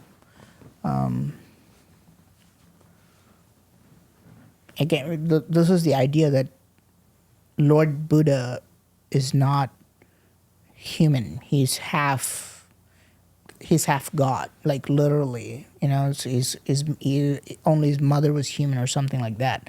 It comes from divine intervention, like Jesus. They're saying that he went to other dimensions or other planets using stargates. And the stargate is in Sri Lanka. There's a particular place called Sakwala Chakraya in Sri Lanka. This is like a carving that's really round, and it's like it has these weird symbols on it. Actually, they call it like Sri Lankans think it's a stargate, and if you meditate in front of it, you can go to other dimensions, And Buddha did it 3 times. You can see I've visited this place. I did that in 2018 or 19, and they're saying this is a real stargate that Lord Buddha himself used 3 times to go to other dimensions to visit God, basically. And very interesting place. You can again, all these crazy things are usually found in remote places, and there's a place that's called Alien Mountain. It's a place, the Danigala Mountain in Sri Lanka. There's a mountain in Sri Lanka called Danigala, and they're saying it's an alien mountain. And you think, I would make this up, but if you actually Google like Danigala Mountain, Sri Lanka, and on maps, Danigala. Look, it's called the Alien Mountain. Even on Google Maps, they're openly saying it's an alien mountain. Because look at that. Yeah, interesting. There's a rock formation like that, I think, in like North Dakota or something. It looks like the base of a tree, like some giant tree. That's interesting. Yeah, it's like when I said it's an alien mountain, when I went to Google Maps, it's actually labeled as Alien Mountain, Danigala Mountain. And in this mountain, they found petroglyphs, rock carvings. Okay. They're saying this is 300,000 years old. The carvings? The etchings on it. The whatchamacallit, petroglyphs, rock art. They're saying it's 300,000 years old. That's Can we get a picture of the glyphs, Ryan? That's crazy. Do you know what they depict or anything? It's UFOs. Really? Yep. Structure. On. Yeah. Come on. Stuff like UFOs and aliens, like weird figures. No, you're not going to find any picture. It's forbidden. I think. Wow. Yeah, but there is a large statue of Lord Buddha there too. Okay. In this mountain, and this, again, same thing. They're tying everything together. Sri Lankans are very open-minded people. They literally think the gods came from the sky, and they have a lot of UFO sightings in this area. In 2023, at least 24 UFO sightings in Danigala area. Wow. Okay. So again, it goes. This is where we try to tie all like the UFO phenomenon with the Stargate, with Lord Buddha, with Lord Buddha's 40 teeth, you know, and the Sakwala the Sakwala Chakraya is a Buddhist stargate. So there's a lot of mystical, strange aspects about Lord Buddha. On one hand, Lord Buddha is just a regular guy. You know, he got enlightened, and he inspired millions. I'm sure you, me, a lot of people. He inspires us. Like, okay, anybody can be an enlightened person. You know, we can be positive. But there's also tantric Buddhism. There's also the mystical aspect of Buddhism, and you'll find a lot of information about it. A lot of very strange, weird information inside Buddhism too. Interesting. Yeah. For me, I feel like his and he has inspired me very, very deeply. The more I learn about him, the more inspired I become. I feel as if his message has been misinterpreted over time to skew towards that positive and always being positive side of it. I think that happiness and sadness are the positives and negatives, and that it's impossible to always be on one end of the spectrum because happiness comes from outside conditions being perceived as positive, and unhappiness comes from outside conditions being perceived as negative. For me, what I think that the Buddha was really going for was peace, which is in the middle, which comes from within. And so I think he finally realized that I can be at peace at all times because I can focus my energy inward and not have those polarities, because something that creates positivity from the outside or happiness from the outside, the world is going to hit you with something negative at some point. If it's the outside doing it that's creating the happiness, you can't always maintain that because it's about what's coming at you as opposed to the inner peace that exists within all of us. So for me, I think that that's at the core of it. I think that humanity is missing that whole center path of peace and joy and amazement and wonder and curiosity that all comes from within as opposed to coming from without. And I think that that's really where religion kind of religion sins, if you will, which in ancient Greek meant to miss the mark, meant to miss the point. There was nothing to do with moral judgment or anything. It was just missing the point. I think that the religion is always looking for salvation on the outside and finding a God on the outside and worshiping it and having that influence you. But I think that God is within and peace is within and joy is within, and that we can always be in those states if we do, like Buddha was trying to do, let go. But as soon as you turn it into something, some mental construct of enlightenment, I want to be enlightened, I want to be, this is my goal, then you've just replaced a religion for a different mind-made, man-made construct. And so it's very fascinating to me, the whole, the history of it all and just kind of how it all works in reality and in practice. And it's something that I've been thinking deeply about over the last several years. But do you think that the Buddha, Lord Buddha and psychedelics were ever, do you think there's any history there? No, I don't think so. We do find carvings of mushrooms in temples. Be interesting. We do find them in Hindu temples. I don't know if Buddha ever took psychedelic mushrooms or things like that, or his disciples ever did. That Stargate thing and traveling to different dimensions is what, when you mentioned that, that's what made me think of it. They do say that, yeah. Yes, it was mentioned, but I think these are, that's, when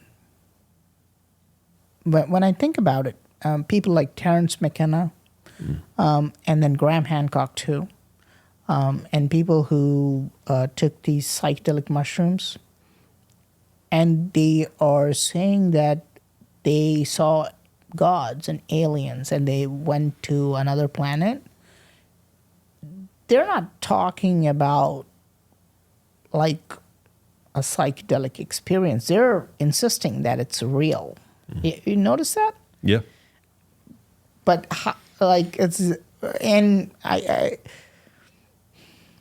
you want to dismiss it, right? It's like, what are they saying? You know, their body's here, they're just having, you know, a psychedelic experience, but they're very insistent. That means that what happened must have been so vivid, right? It's like they're insisting that they really saw gods, that they really saw aliens, and they have a lot of credibility. I trust those people too. They, you know, but how do you make sense of that?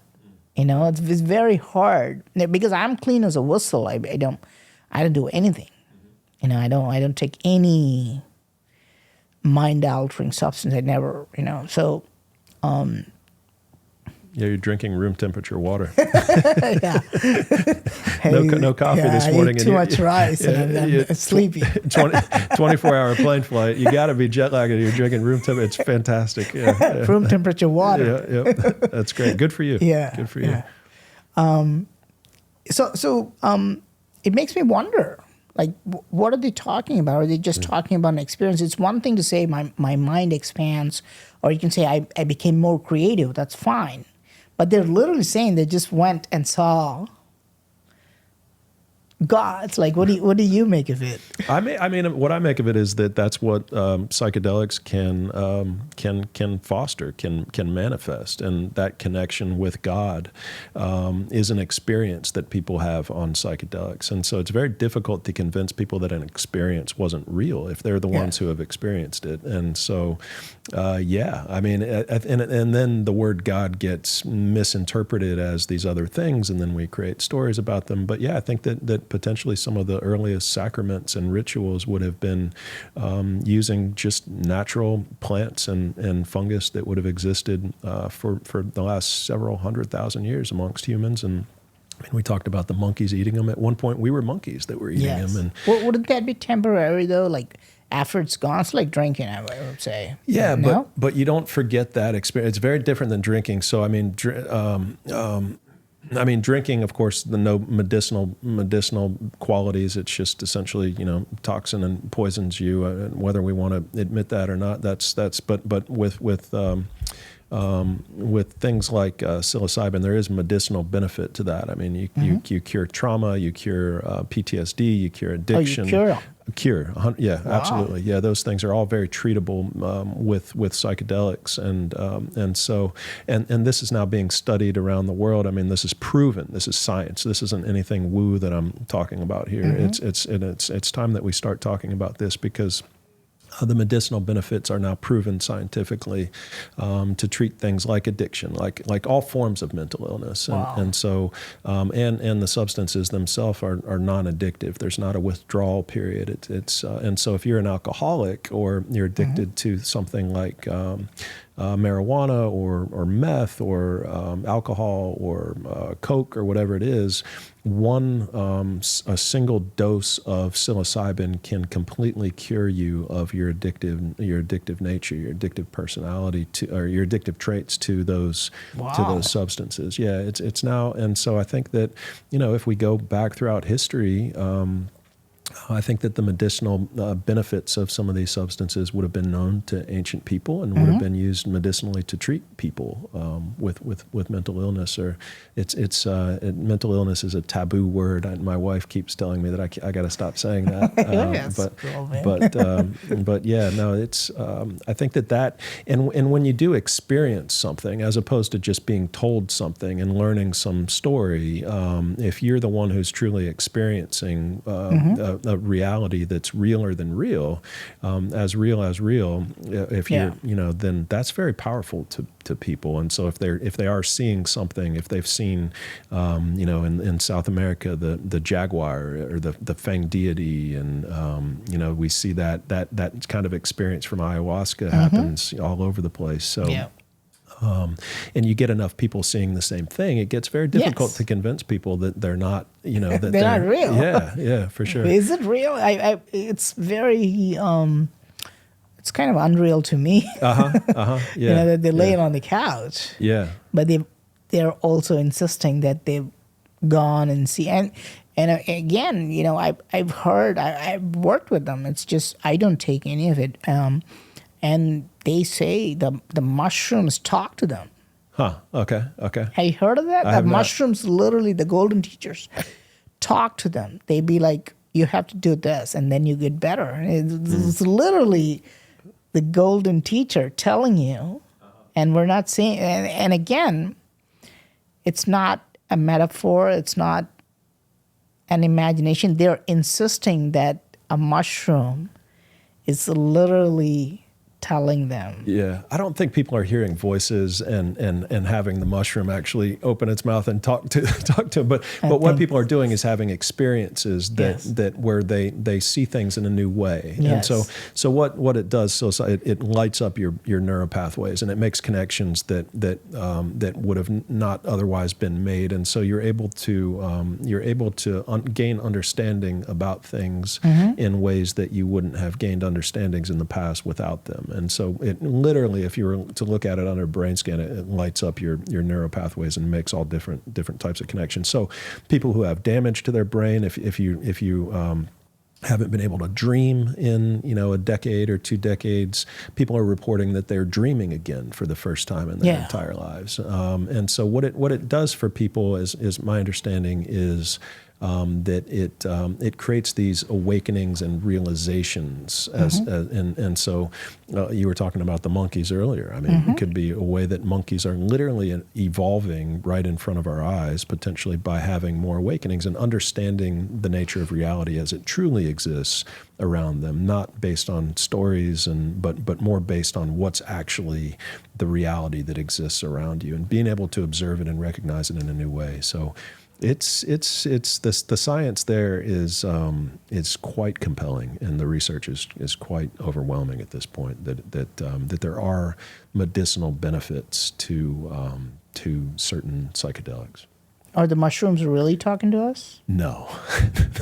Do you think the mushrooms can move? No. They put a robotic arm to a mushroom. The mushroom started to. Oh, really? Yeah. Oh, okay. Okay. I don't know if that's really completely true, but if you Google it, you'll be like, now because of the AI stuff, they're attaching things to the mushroom. And, well, this is a. Do you think the monkeys are using mushrooms, or you think the mushrooms are using monkeys? That's an interesting. I guess it's all kind of working together, I guess, right? There you go. Check it out. Yeah. Well, the mushrooms, I guess, are trying to survive and be relevant. So that's an interesting thought. So what's happening here? If you attach an arm or like a body to a mushroom, the mushroom will literally start moving around. Where's the mushroom? Inside. Really? Huh. Yeah. Okay. Yeah. No, I don't know, but there's some interesting research happening about it for sure. And it's, Do you think that the mushrooms came? That's yeah, speculation. How do I even fit this into words? Yeah. There's like, have you listened to Terrence McKenna? I have, yeah. Okay, a lot? No. Okay. Yeah. Okay, because he literally says the mushrooms are the gods that were put to help mankind, right? And again, like, that question, like, are the monkeys using mushrooms, or are the mushrooms using the monkeys? Like, again, there's a good question. Are we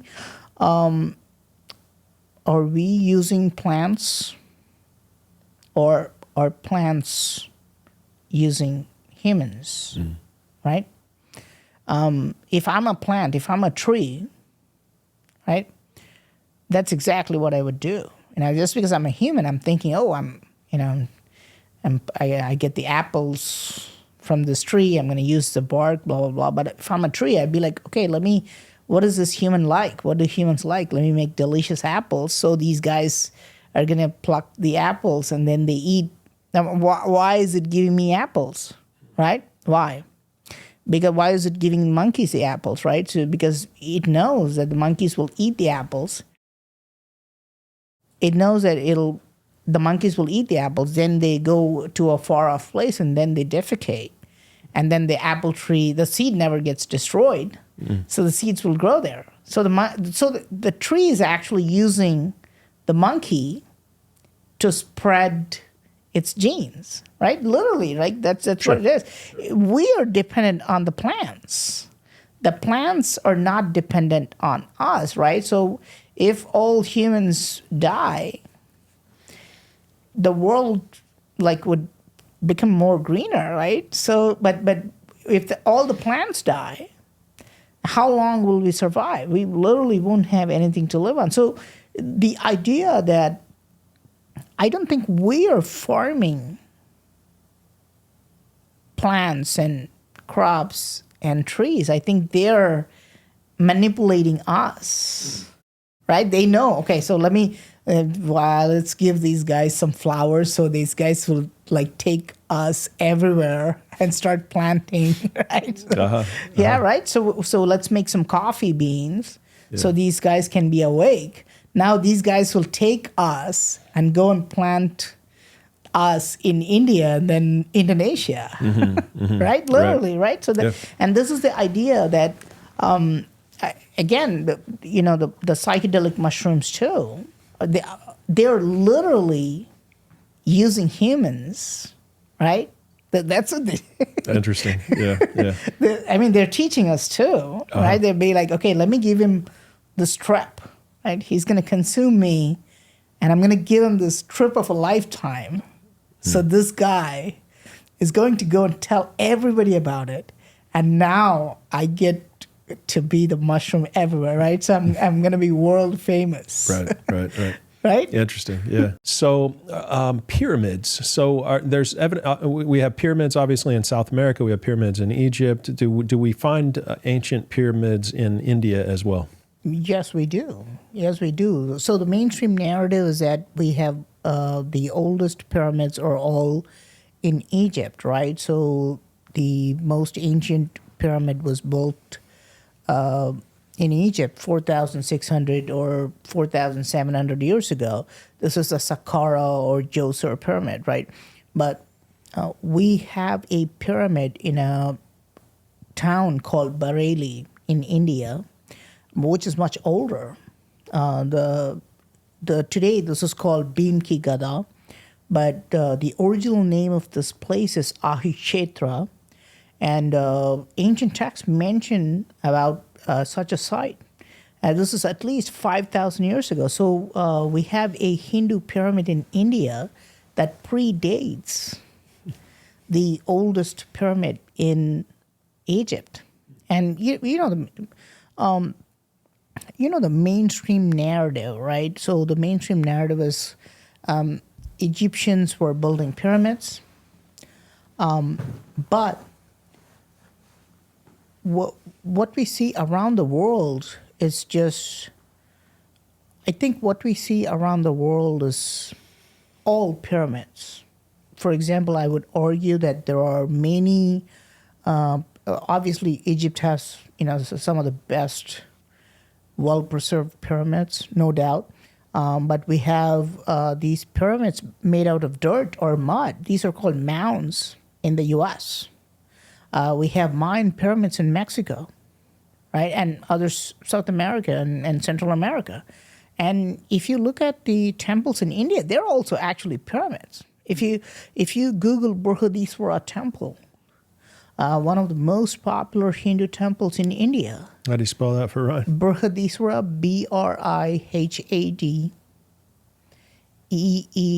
Brihadeswara. So you see, this is a pyramid, just the main structure, and the one behind it, these were all built later. The original structure is a pyramid. It's four-sided pyramid. That's what it is. And you'll see a lot of structures like this in India. And not only that, not only does India have these pyramids, there are a lot of Hindu pyramids in Cambodia too. There is a pyramid called Koher pyramid, Kohker pyramid. It's in the middle of the jungle. And I went there. It's a fantastic site. It's not something that you would want to miss if you ever go to Cambodia. And it's a step pyramid. It's very tall. It's like 216 feet. Yeah. That's 216 feet? Yeah. Well, you can correct me if I'm wrong. That's cool. So that's out in the jungle somewhere? Yeah. Yeah, if you look at the aerial view of it, you'll realize that, it's a fantastic site in the middle of the jungle. And then once upon a time, there was a giant crystal lingam on top of this. This is just one example in Cambodia, and you can see you'll find more pyramids in Cambodia. Again, Ko-Kur, but like, what do you think about it? This is a Hindu temple. This is not something that comes to your mind when we talk about Hindu structures, but this is a pyramid, right? And there's another pyramid called Baksay Chamkrong in Cambodia. This is right next to Angkor Wat, Baksay, Baksei. Yeah, there you go. Well, tell me what you think about. Well, tell me what are you thinking about, If you look at this, you're not going to think about a Hindu temple. You're thinking about, I'll tell you what you're thinking about, a Tikal temple in Guatemala. That's what you're thinking about. So if you got two browsers and if you pull up Tikal temple, look at that. So you can put both side by side. You see that? Now, according to archaeologists and historians, there's no connection between them, but you see the similarity. This one is found in Cambodia. This is what, 900 years old? Almost this exact same blueprint as the Tikal temple in Guatemala. And when I went to Indonesia, in Java Island, there was a remote hill, and on that hill, there was a temple called Chandi Suku. Nobody goes to this temple. Okay, this is like a very isolated, remote temple. A lot of the carvings are also under lock and key. We're not supposed to access them. But if you go to this temple, you will find a pyramid there, and that pyramid looks exactly like the Chichen Itza pyramid in Mexico. So you'll find a lot of pyramids in Hindu culture as well. So I'd like to think that when we talk about pyramids, we're generally talking about either Egyptian pyramids or Mayan or other Central American structures. But Hinduism also has a lot of these pyramidal temples, and is it just a coincidence that they look just like Tikal and Chichen Itza, or were they all connected? Okay. Yeah, so you think there is a global connection then? Yes. Between the civilizations? Yes. So again, the mainstream narrative is Egyptians were building their own pyramids somewhere, Mayans were building their own pyramids, Hindus were building their own pyramids or temples, and they were not connected, right? But if you go to a temple in Konark, in India, there's a famous temple. This is called the Konark Sun Temple. You'll see the carving of a giraffe. Archaeologists accept that, yes, this temple is at least, 800, 900 years old. Archaeologists also accept that, yes, this is a giraffe, right? But they're saying, there you go. Yeah, that's a giraffe. Yeah. And an elephant. Yep. Yeah. But if you look at the and you can be like, oh yeah, it's a giraffe, so what's a big issue? No, giraffes are not found in India. No giraffes in India. The only place giraffe is in Africa. And not even like North Africa, like Egypt or something like that. We're talking about like Central or South of Africa. That means they have to take a giraffe from Africa all the way and reach India. That clearly shows a global connection. 900 years ago. That's all where you find giraffes. So if you go to again, if you go back to that Brihadiswara temple, you'll see a white man carved way up on the tower. You'll see all sorts of gods carved on the tower, but you'll also see a white guy with like a top hat and a French beard, and it's almost like posing for a picture. He's carved in a 1,000-year-old temple.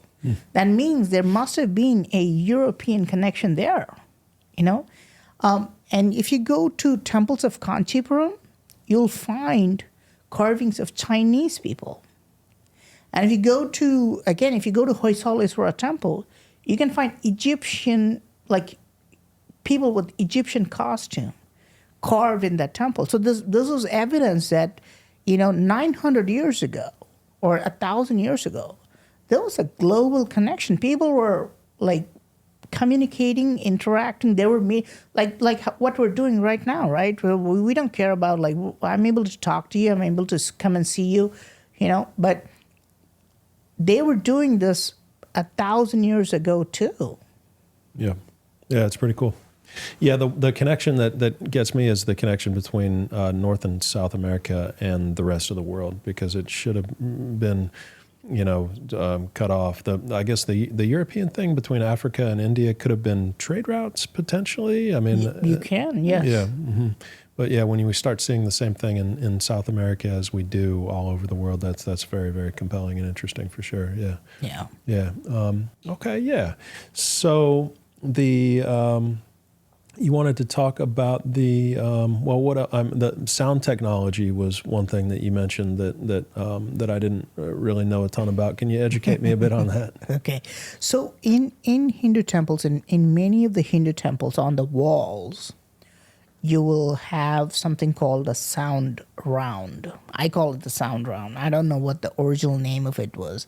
There'll just be a marker marked on the wall, and it'll be like a red or black round marked on the wall. But if you go and if you tap on it, it'll sound completely different from the rest of the wall. So it might sound hollow, it might sound like you're playing drums, it might sound like a bell. Again, there's no explanation for this, like how did they really do it? And some people are like, no, they never did it. It's just a coincidence. But they must have known that tapping on that particular place creates a different sound. It's like we're talking about a long wall, right? So probably 500 feet. And then in one particular place, it sounds very odd. Another classic example of this is the musical pillars of Hampi. In Hampi, there's a temple called the Vitala Temple. Very famous temple, very nice temple. In that temple, you have pillars, and they've done something insane with it. They've taken one like giant stone block, like it's one of the pillars, it's like a giant stone block, and they've carved 7 different columns in that same stone block. But if you tap on each column, it'll sound different. So you see, there's just one stone block, and they've carved individual columns from it, but they've made the 7 notes like it's like do, re, mi, fa, sol, la, ti. So if you tap on them, each one sounds different. Okay. And this should make no sense, right? Because it's coming from the same rock, right? It's carved the same, like they've done something to it because it's granite. Again, that rock is just granite. And you can, if you want to hear the sound.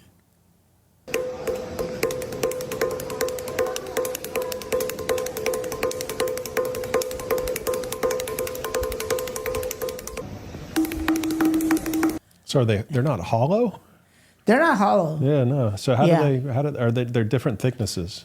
Yeah, but would that change the note if they're different thicknesses? I don't know. guess. Yeah, because it's the same density, right? Yeah, you wouldn't think it would. Yeah, and then if you and you know what, and you know what the British did? They cut off because British ruled India for a long time, so you can literally see that one of the columns has been cut off, and they've taken it.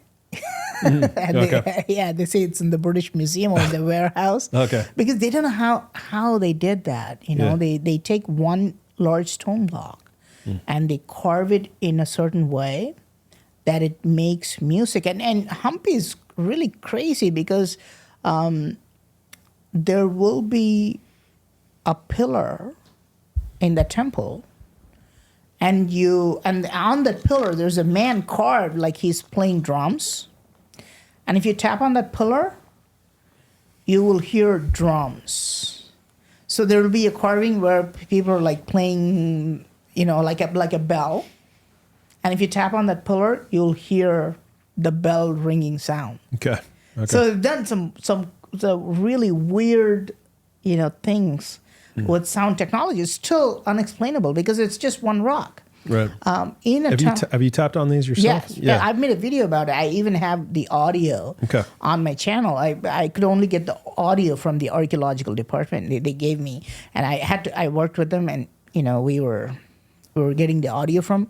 It doesn't seem like the way that he's tapping with his hands on that would make that like that sound on it. It's almost like he's hitting a drum or something. But is that really what it sounds like when you tap on those things? Yes. Huh. Literally, you can go do, re, mi, fa, sol, la, ti. You can literally hear the 7 notes. I have that audio on my channel. If you literally hear that audio.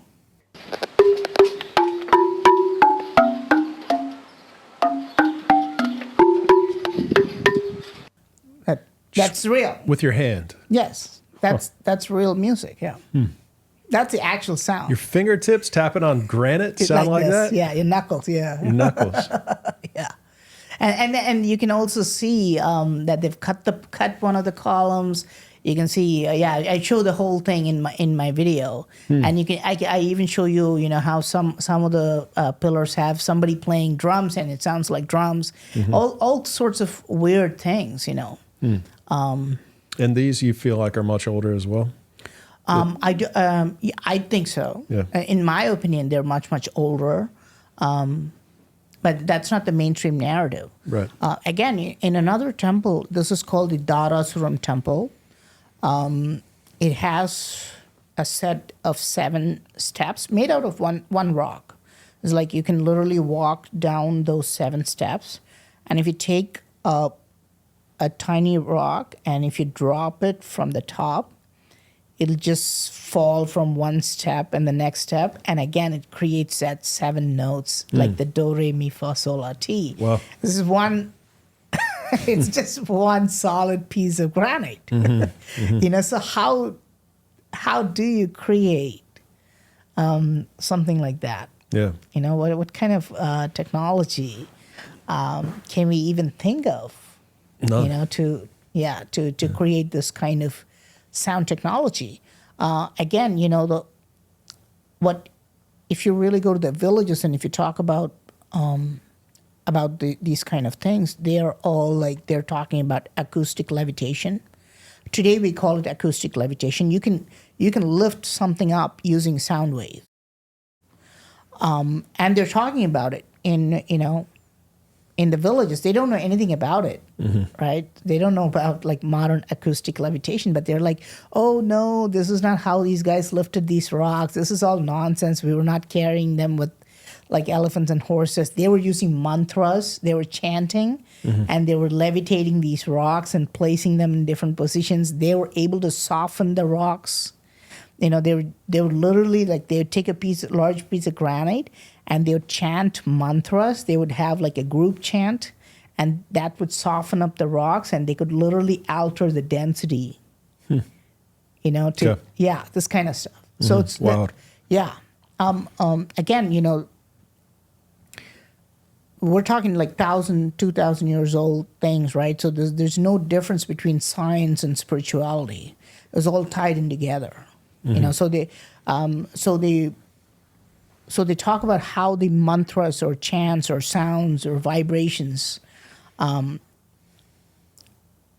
alter your mind, but they also alter like physical things. Like if I play something really loud, I can crack a TV screen, right? Same thing. And that's what they're saying. They're saying that we used mantras, we used sound to create the musical pillars of Hampi. You know, we used mantras to create the musical steps at Darasuram temple. Okay. So in what way? I mean, the sound was used to carve the soften and then carve the rock somehow? How would that have worked? The idea is that they were using these sounds and they could alter the density of each column. Through sound waves. Yes. Once the stone, today you think your general idea, and so is mine, is like that these guys took a large giant piece of rock and they carved these 7 columns on them, right? That's what we think. They're saying that, no, these guys softened them up like clay and they altered the density inside. They just literally kind of opened, and this makes more sense to me because to really create 7 different notes, you would have to change the density of each column. It's not the shape. I don't think the shape is going to affect that. Right. It's the density of what's inside. So I mean, think about it, right? So one column is made of granite, one column is made of what? Iron. One column is made of alabaster. They're going to sound different, right? Why? Yeah, different density, I guess. Exactly, right? yeah. So it's the density that matters, right? Because this is going to, if I tap on this is going to sound different. If I tap on this sounds different because they have different density. But if no matter where I tap on the sofa, probably sounds the same because it's the same density. It's the same material, right? And this is what they're saying. They're saying that, you know, these guys were using sound to alter the substance itself. And where does that come from? That they were using that? Is that from scripts or texts or? Oh, it's found in scripts. It's definitely found in scripts, but these are all like folklore in India. Okay. You know, people are talking about this in the villages. Gotcha. And this is a very popular theory that they were using sound to alter substances. Okay. And it's still believed, like if somebody gets sick, if somebody got a fever, a lot of times they believe that this person has to just lie down and we can just chant mantras to them and they'll get healed. You don't need anything else. And I don't know if you know, they were showing another thing. There was a baby crying and one person took a huge Tibetan bowl kind of thing and they tapped on it and the baby stopped crying immediately. Did you see that video? I don't think that one. Yeah, maybe Ryan can play it for us. It's like healing power of bells or something like that. Yes, sound has tremendous healing properties.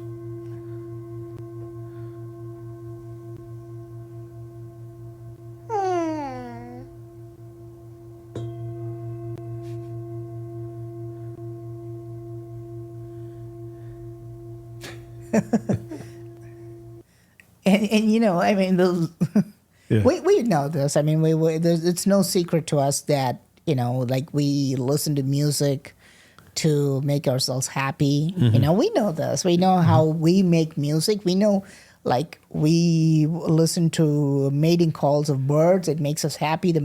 You know why the birds do this, you know? Yep. So we know the power of sound. Right. But it's very superficial today, right? But it's like it should have great power, right? That the sound should probably have great healing power. Yep. We've just forgotten all of it, you know? Yeah. Do you think that sound was used for levitation in our past? Yeah. Yeah. Where do you think we see evidence of that? I don't think we can actually see evidence of that. I wouldn't say that we have evidence of that. I would say at this point it's a theory. I've heard about it. For example, even in Coral Castle in Homestead, Florida. You know this? Yeah. They said that Edward Leeds Callan was singing to the stones. Do you know about this? They even made, I think they made a documentary about this, saying singing to the stones. Okay. And because the Coral Castle in Homestead, Florida, you know, he built a castle all by himself, right? He never let anybody touch anything, and he refused to use electricity, right? But so how do you build a castle by yourself? And there's a lot of like mystery around this. And some people said that he was he was using sound, and the stones could be lifted. I mean, it was just theory. In my book, which I wrote about Coral Castle, I didn't mention anything about this, but you know, does such today such technology exists? Tibetans believe that. In one of the Tibetan temples, there was a person who claimed that he saw a bunch of Tibetan monks chant mantras, and the stones started lifting up. Okay, I mean, you can probably find it online, but I think it was Tibet, and they were saying that all the Buddhist Tibetan monks were chanting mantras, and the stones started to move, and they started to, you know, position themselves. Okay. You know, yeah. Yeah, fascinating. Yeah. Yeah, okay. So the other thing that you'd mentioned was the sun and sun alignments and worshiping of the sun. What are your thoughts there? Yeah, I mean, you know this. You worship the sun. Yeah. Do you? I don't worship anything. Do you celebrate? Sometimes my wife. I worship my wife, but that would be about the closest that I would get to worshiping anything. Yeah, it's funny because we say and as Hindus worship the sun, the trees, you know, everything, right? So anything that's in nature, it can be an object, it can be a being. Trees are gods for us. The sun is a god. The sun is a god for us. And when I tell people, no, you celebrate the sun, you worship the sun, and they're like, no, I'm an atheist, I'm a Christian, I'm a Muslim, I'm a free spirit. I don't like celebrate the sun. Yes, you do, right? Because why do you celebrate your birthday every year? Why don't you do it every 6 months? Right? Why don't you do it every like month? No, you're basically marking your position with respect to the sun on the orbit. And you celebrate it when you make a full circle coming back to the same position. It's about the sun, right? And at least that's okay. But see what people are doing on the new year? Everybody's going crazy, right? Like the celebration around the world. Like, what did we accomplish? Well, we survived another year without killing ourselves, I guess, right? We made one full circle around the sun. That's it. Yeah. We all did like one full, like imagine an alien watching this, right? They're like, why are all these guys dancing today? They just made one full circle around the sun. Why are they shooting these fireworks on July 4th every year, right? Yeah. Right. Yeah, but only every year, right? Why not, like if it's about the moon, that would be every month. Right, every 28 days, whatever, right? So the sun becomes very important, right? So what they did was, of course, without the sun, there's like probably we wouldn't exist. Yeah. You know, in reality, probably sun is the real God, because if sun dies now, like we'd all be gone, right? So it's no chance for us to survive. So they took the sun, they personified sun. In Hinduism, this is called Surya. In Hinduism, Surya means the sun. And they put all their findings, like all science and all the art and all spirituality, and they kind of intertwine everything together, and they made sun temples. So for example, in Konark Sun Temple, you'll find a sundial. It just looks like a large wheel, but it's accurate to like 1 minute. You can literally go put your finger like on a certain place where the shadow falls, and you can be like, okay, now it's like 11:45. Okay. Wow. Yeah. So you see how they kind of like started to intertwine science and spirituality. And there's another temple called Modara Sun Temple.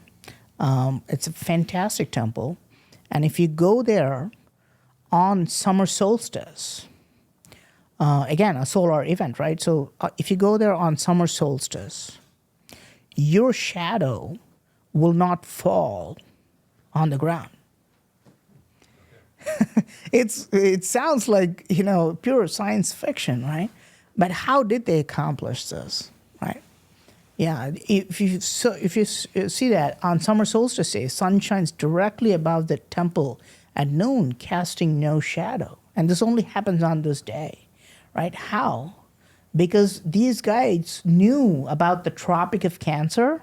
This is a particular line on the globe, and they constructed the temple on the Tropic of Cancer. So they made sure, right? So they knew, and I fully imagine them having like strange rituals, right? Be like, everybody should come in this day into the temple, and it's magic. Your shadow's not falling on the ground. But they've used a scientific principle to do that, Yeah, that's cool.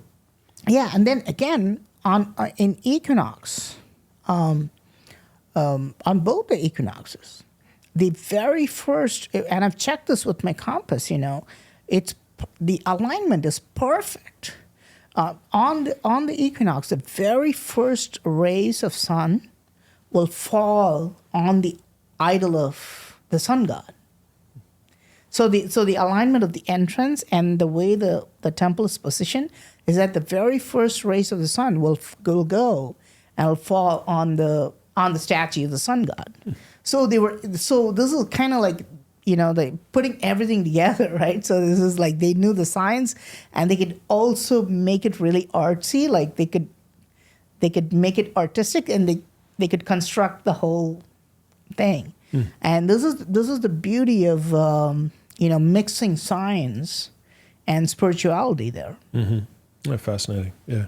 What's the biggest mystery for you worldwide? Like, what's the one thing that you look at and you're like, this is crazy. I don't understand. This is evidence of ancient lost tech. Or what's the best evidence you see in the world right now for some mystery, some ancient lost civilization or technology?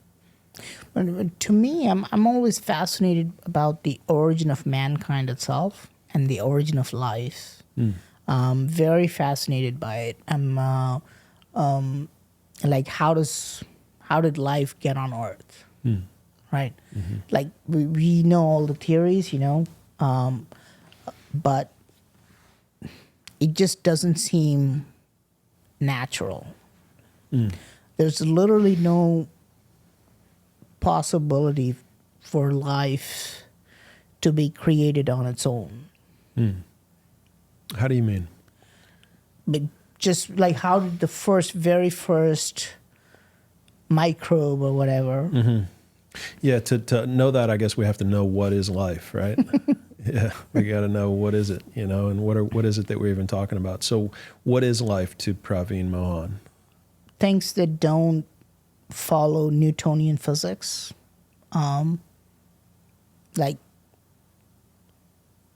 There's this very strict rules of physics. This was actually started by Newton, and he tried to explain which he did a great job of. But nature, it works with inanimate objects, right? So if you see a sofa, it follows certain rules and stuff, but a cell doesn't, or humans don't. Humans can do whatever; they can multiply. And that doesn't follow that specific framework. To me, that's life. Could it be possible that life is just light? That could be how life got here, because light that was traveling from the sun got captured within a single cell organism, within a piece of matter that was that had water. That was. That the light got trapped within that tiny little cell, and that tiny little cell then became alive. It would move all over the place because that's what light does. It's bouncing all over the place, and then it figured out a way to divide itself into something else, and then to over millions of years just kind of evolve to what we see today. I wonder if for me, that's the origin of life. It's light. It's literally directly created from the sun, and it gets captured. And I think that's why crystals grow within rocks. I think that's why plants grow as life, because the photosynthesis, because light has been captured within the plants from the leaves. I think that we are light that was captured billions, potentially a couple of billion years ago, and that we've just been evolving ever since and gone down different paths than other species and other life forms on different parts of the world based on our surroundings and our environment. But for me, it's kind of that simple. That's where life kind of came from, was stars. But what when you make hits, is it light involved? Mm-hmm. Yeah, your light is not only in the egg, but it's also in the sperm. That your sperm actually has blood in it, and that's where the light is captured within your blood, and that you're giving a part of your light to you're fertilizing another egg that also has light within it. Yeah, and that's what creates a new life. And what happens when a sperm meets the egg? Do you know? No idea. Yeah, I mean, he should show us. Brian should show us. when it breaks the barrier, and then when it goes inside, and then the light combines. You would think, right? Yeah. But there's like a massive. It's right there. If you really see what happens when a sperm meets an egg, finally when it breaks through, there's a massive light that's produced. Okay. Yeah. Okay. It's, like a flash? yes, a big flash of light. I think if you, it's like a huge flash, man. It's like having a lightning inside. It's like that. That's real. Okay. Yeah. So when it really hits, when it goes in, there's like you'll see. There's a flash. Yeah. I think that kind of backs up my theory. Yeah, it does. That's what I'm saying. You know, because it's very interesting that you brought that up because it makes. Yep. Yeah. That's cool. Yeah. Yeah, I think we need to know what life is, and I think we kind of stay away from that as a species, as a civilization, because of who knows, but it can get down to different beliefs and different. I think science kind of stays away from what is life, and I think that kind of slows us down, and that we would probably make different decisions if we really knew what life was and how it actually worked. We would treat each other differently and better, potentially. Yeah. Yeah. Yeah. There are more. Do you know about this? The sperm and egg. Because I saw that. When the sperm meets the egg, for humans. Do you know how long it takes for the baby to fully develop and come out of the mom's belly? Is it like 10 months? So if you Google it, it'll be like. I mean, I know 9 months is obviously the pregnancy, but. So it should be like 280 days. If you Google it today, it'll be like 280 days. Okay. But the actual time would be like 9 months, 9 days. Okay.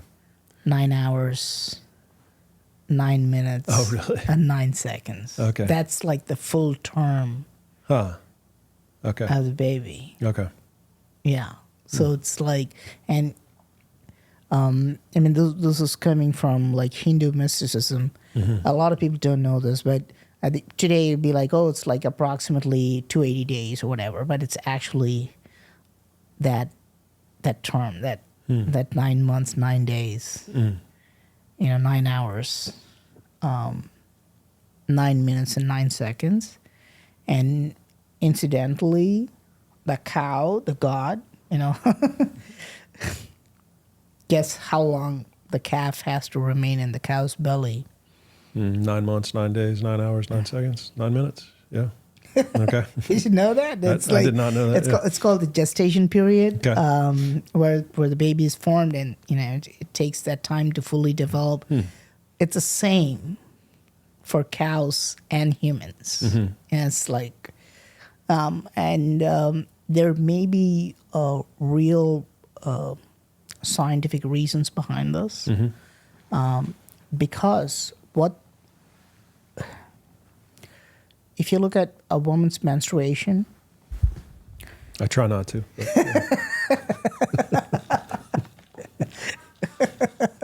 that's a good one. Sorry, keep going, please. Hey, let's Google that. No, let's not. Let's not. Stay away from images on this search.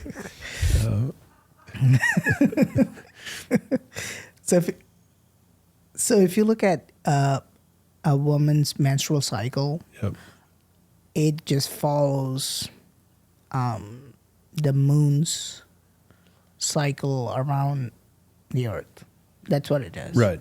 For sure. Yeah. Yeah. It just mimics that exactly. So what the moon does, it just goes around approximately 27 to 28 days, and women follow that. Their menstrual cycle just follows that. And in India, I've seen this when women don't have like a regular menstrual cycle. It's like if it's all over the place, if they suddenly don't get it for like 2-3 months, and if they get it for like, every 15 days or something like that, these women are made to sit under the moon every night. Okay. And it resolves the issue. It's almost like it's like pure pseudoscience today, right? It's pure pseudoscience today. But someday it'll be proven, I think, because there's a lot of it that we don't understand about the human body and its connection to the moon and the sun. This is shown in marine worms. Like there are certain types of worms that don't reproduce if there's no moonlight. You have to show them the moonlight. It's like saying the nightclubs are nightclubs, right? If you go there during the daytimes, there's nobody there, right? Because humans are also just, alive, and there's moon for a reason, and without the moon, you'd become a lunatic, lunatic. So there's like lots of like connections between the sun, the moon. Again, incidentally, the moon is also a god for Hindus. So we understand all those, the connection between the moon, the sun, how our life is connected to it. Do you buy into the moon being a natural formation of some planet that collided with the Earth, and the moon is a product of that collision, or what is or spaceship, or what do you think? What do you think the moon is? How do you think it formed? Nah, I'd like to think so. I'd like to think it's a natural satellite, man. I don't think somebody. Yeah, you don't think it was flown here? No. Okay. No. Why? Do you? I don't. I'm You're open just a to. host, I'm man. open to. I'm just a host. Yeah. Yeah. I'm open to all possibilities. I'm open to them. I mean, I think if Shiva flew here, I mean, it's maybe not the craziest thing to say. Say that, yeah. Maybe that was the mothership. No, I think that it's a very strange moon. I mean, there's no other moon that we know of that is that's exactly the same size as the sun in the sky. It creates these perfect eclipses. It controls the tides. Yes. Its density. If it did come from the Earth, its density is completely different. It's way closer and bigger than it would be if it had the same density as the Earth. I mean, it's almost a perfect circular orbit. It's 400 times smaller than the sun and 400 times closer than the sun is to the Earth. I mean, exactly. None of the craters go any deeper than 3 kilometers. Oh, really? No matter how big of an impact it was or how small of an that's the max that it'll ever go to. So it's almost like it's a hard shell with something with a softer material on the inside. I mean, there's a lot of pseudoscience, about that. But everything's pseudoscience to me. Even real science is pseudoscience to me. So I'm open. Well, man. pseudoscience becomes science after 20 years. Yeah, right. Like, you remember when Facebook started? It was called Face Mash. Remember that time? It was like 2003 or something. And then it became... it was called the Facebook for some time. You remember that time? I do, yeah. Mm-hmm. And then it became Facebook, and then only you had to have a college email to access it. Right. We were posting about UFOs at that time. I was posting about UFOs, and you couldn't even post like a good picture because it was too big. It was like 2 MB. That's too big. You can't post a picture like that. And we would get deleted. We would get banned. Yeah. For posting UFOs and UAPs. Just 15 years ago? It was not only pseudoscience, it was scamming. It was like, we would, at that time, Mark Zuckerberg was just a kid. Right. And we were like, let's message this guy. Yeah. And like, why are you deleting it? Why are you deleting all the pictures and stuff? And they were thinking that this was just not only thinking that it's pseudoscience, they thought it was fake. They thought the entire UFO thing is a fake, And look, today, in just 15, 20 years, it's mainstream science, and that's the area that we, like now, people are like, why are you not talking about UFOs anymore? I was talking about UFOs 10 years ago. Right. But now what's there to talk about? It's become mainstream science, you guys pick it up. Right. You used to be a conspiracy theorist if you said UFOs existed, and now you're a conspiracy theorist if you say they don't exist. Right. Yeah. I was a conspiracy theorist when I said UFOs exist. Yeah. The government's telling us that they exist. And now it's like, and nobody cares. Right, nobody cares. Yeah, because you can't change belief overnight. And the funny part is all these people who are like 5 years ago or 10 years ago, they were like, all these people who said this is pseudoscience, this is conspiracy, they all like embraced the UFO theory, man. They all like, like, if the government says so, then I'm good. Right, exactly. Yeah, as long as, just sheep, just keep buying. I mean, it's either the biggest government-created conspiracy ever. Like, I mean, the government would have to be in on this in order for this to be fake at this point. With all of the whistleblowers that have come out, I mean, those would have to be plants from within the government that they're creating people, giving these people these jobs to go on podcasts and go testify in front of Congress. I mean, that would be pretty ballsy from a governmental standpoint if that were all fake and made up. So it's interesting. I don't know, open to both possibilities. Are you saying that UFOs don't exist? Me? No, I'm not you saying say that now. No, right. No, I'm not saying one or the other. I think it's it sure seems like it's more likely than not to me, but I know that still most people have probably not gotten there yet. But more and more every day, it seems like. Yeah, I wonder if some people are really. Did Elon Musk say that there's no aliens? He used to say that there was, and then he kind of got connected with NASA and through SpaceX, and now he's kind of like poo-pooing the whole topic. Oh, really? Yeah, he's like, I think if I would know if there were. Yeah, that's what he said, right? Is that legit? Yeah, but did somebody is somebody telling him what to say? Do you really want to be the first person? I would say that here's the thing, right? So it pays to be a conspiracy theorist. If everybody says something and then if you say the opposite thing, it riles people up. Yeah. Right? It just it just gets you aroused. And this is what he's doing, I think, because he was saying there are aliens like 5 years ago. Now it's like, oh, there's no aliens. Nothing to see here, right? Yeah. So it's just going against the. He's just trolling. Yeah, I think he's just trolling. Yeah, he's just a giant troll. Yeah. Good, man. Well, what did we miss? What else do we? Oh, moving parts. Mm-hmm. Yeah, we can talk about moving parts in temples. All right, cool. Yeah, what's a good one to pull up? If you go to a temple called Varadaraja Perumal Temple, Yeah, you got that right. Ryan can do it. Yeah, there you go. You got it. And then you can see the moving parts. See that? It just looks like regular. Nobody knows that these move. Like it just looks like little columns, but they're movable. And if you go around, you can just start rotating, and so you can see some of them are missing too. It is an old temple.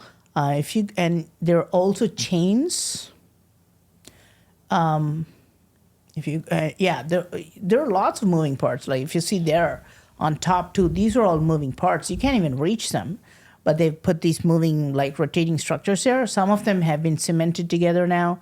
Some of them you can still see the holes on some of them, showing that you can see that there's a hole there.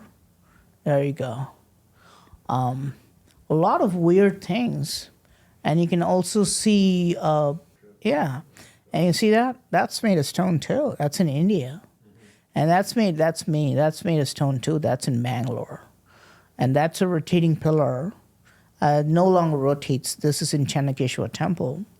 And you can see structures. And here, this one, look. What do you think about that chain? What is it made of? Basalt. Granite. Tough to tell. Granite? Okay. It's a stone chain that's made of granite. Yeah. It moves. How would they get the rings? My mind is just exploded. Yeah, man. This is why I'm saying you guys should come to India if you want to do real research. Just come to India, man. We have the greatest structures in the world. That's cool. Tell that to, of course, Graham Hancock does it. But tell that to Ben. Tell that to all your friends. Right. Yeah, they should be researching India. Yeah. More than Egypt. What's the point of the rotation? Like, is there any speculation as to why the pillars would rotate on those structures? No. My idea is that they were using it to create some type of energy, like electricity. To me, I mean, you know how the dynamo works, right? Yeah, on a bicycle. Yeah. If you're just taking a bike and if you're pedaling away, you don't need a battery or any type of energy device. With just your kinetic energy, you can create electricity.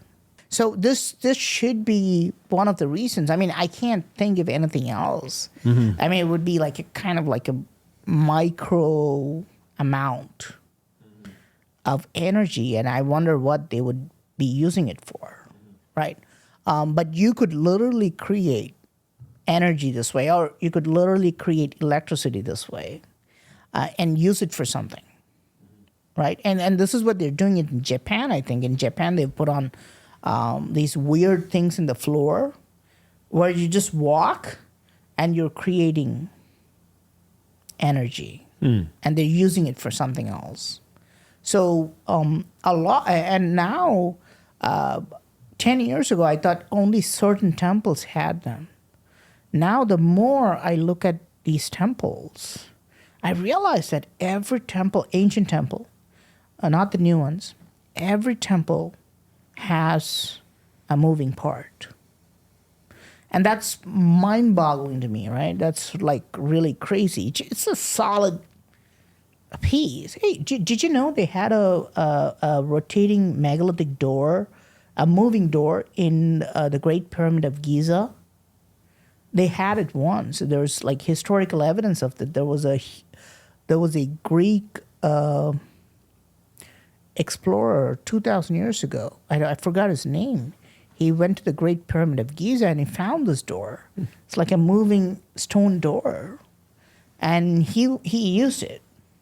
And then he wrote about it. But nobody has ever been able to find that door after him. It's some famous Greek philosopher or geographer, somebody like that. So back to the moving parts. A lot of Indian temples have these moving parts. Again, you saw the chains that are moving. You saw the rotating parts that are moving. They seem to be placed in all ancient temples for some reason. And we no longer have this type of technology in the new temples. Okay. Yeah, so that's like lost. New being when? Like if they built it in the last 300 years. Okay. That's not there. Gotcha. But the ones that archaeology thinks is 900 to 1400 and you think are much older, they all have that Yes. movement. Yeah. Okay. Interesting. Yes. Okay. And is there an obvious way that you think that they were harnessing the energy through those? No. Okay. No, we can't be like, okay, we found all these connections with the wires and they were storing it here. That would be a jackpot. Yeah. That would be like finding the lathe machine at Humpy, and then they build a parking lot around it. But, Right. Yeah. but it would be a jackpot to find an intact mechanism, right? But I can't think of any other real reason why somebody would go out of the way to create moving parts in temple. Why would you do it? It's so hard to do it too. It's not easy, right? Even at Coral Castle, Edward Ditzcalman built a 9-ton revolving door, right? So it's a 9-ton rotating door, and it's like a big door. It's made of solid coral rock, basically. Right. Yeah, I've seen that. And if you go today, it doesn't work. Right. Yeah, it stopped working. It stopped working. It's like you can't create like megalithic structures. Like you can't create stone things that move forever. It's just very hard to do. Coral is different than granite too. That's coral's going to wear down for sure over time. Yeah. But it's not the granite itself or coral itself, right? It's the axis. It's the axle that goes inside, right? Yeah. And anything that's rotating, there's going to be a lot of friction, and you have to use lubricants for that. It's not easy to have like a moving part, especially if you think about it for centuries. I mean, tell me a machine that's been working for centuries. You can't, right? No. Because these are moving parts. It creates friction. You got to lubricate it. You got to maintain it. It's very hard to do. And you can see another rotating pillar in a temple called Chennakeshwar Temple. We saw images of that. Fantastic pillar. So like, again, lathe turned pillar, all sorts of weird things in that pillar. Ancient. And you can still see traces of lubricant placed at the base because these guys were using lubricant. But it does not rotate anymore. There's, because it's 900 years old, it's not going to... Right. It's not going to work forever, I don't think. Right. Any evidence from the ancient texts or scriptures about electricity or anything that Shiva would have taught the ancient people regarding electricity? Ancient texts talk a lot about electricity. There's no doubt. There's a word for it. It's called vidyut. There's actually a word for electricity called vidyut in ancient texts, in ancient Indian texts. Again, there's a saint called Agastya who talks about batteries. It's basically talking about a galvanic cell, right? How you can put like certain things together. You can take copper and you can take this metal, and if you put together, you can produce vidyut. You can produce electricity, right? So there's texts like that, very similar to the Baghdad battery, right? Very almost, I would say, it's a freaky coincidence. Baghdad batteries, same thing, right? So they find this 2,000-year-old jar in where's it, Kufu Rajut in Iraq, near Baghdad. Right. They find a big pot and they find a copper tube and an iron rod that goes in the center. Right? That's it. Right? So, and they found all three together. Right? And the iron rod goes inside the copper tube, and the copper tube goes inside the jar. And they found traces of vinegar in the jar. Inside the jar, they found traces of vinegar. So when Wilhelm Koenig, I think this was a German guy, it was fantastic, it was just genius, I think. Wilhelm Koenig, when he, that's original. When Wilhelm Koenig, who was the director of the museum in Iraq, I think, at that time, he was the one who put everything together and let's put the vinegar inside. Let's recreate this, and it produced electricity, right? So that's why they called it the Baghdad battery. So again, this goes back to how did they build these fantastic structures? Were they using electricity? Was Giza a power plant type of thing? Mm-hmm. But on a side note, do you know where the Baghdad battery is now? Probably the British Museum. No. Okay, they stole everything else. No, Americans, you guys are doing a better job now. Yeah. You guys went to Iraq. Yeah. Remember the weapons of mass destruction? Oh yeah, I remember. They found them. Yeah. Right. Yep. They found those or what? Yeah. Guess where that Baghdad battery is today? Cairo. No, go to Wikipedia and you find it. I don't know. When the U.S. invaded Iraq.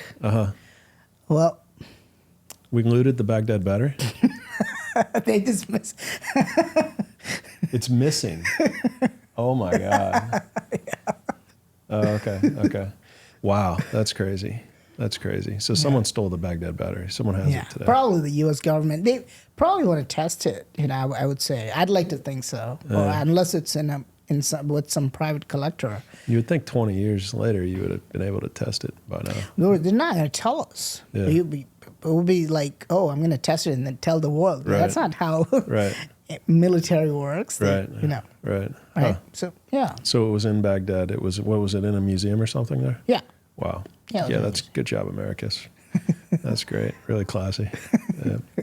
All right. Yeah, well, excellent. Praveen, I have really enjoyed chatting with you and meeting you over the last 2 days. It's been a lot of fun.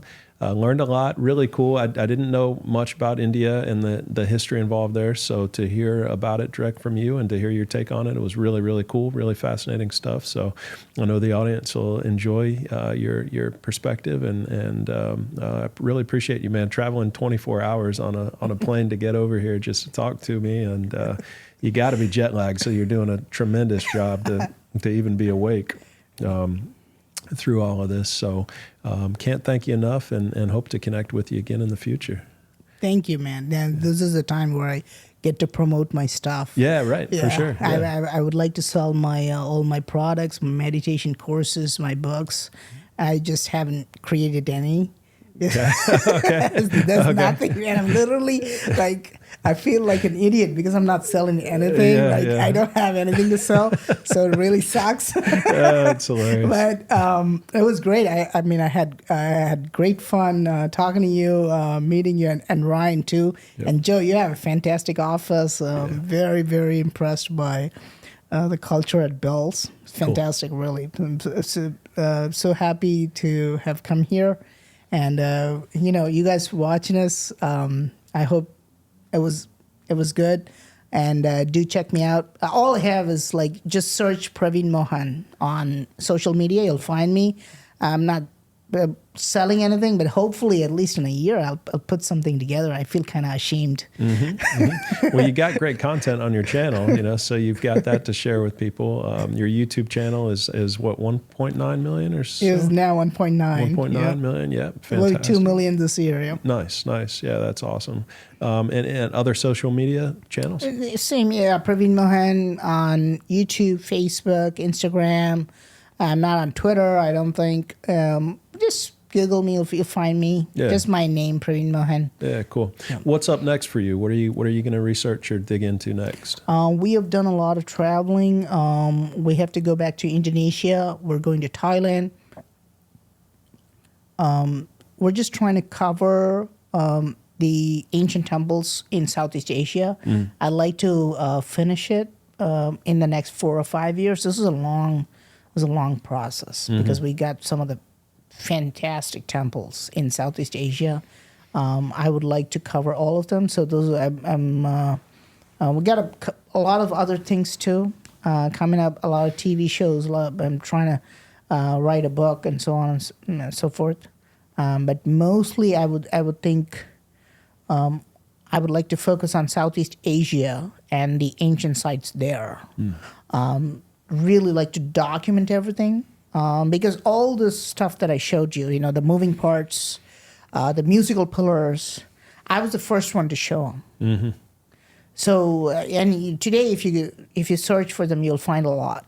But people don't like to go and find new things. It's easier to just copy. But I would like to actually go and find them because there's a lot of hidden treasure. And to me, that's a real treasure. It's not the gold or the money or whatever.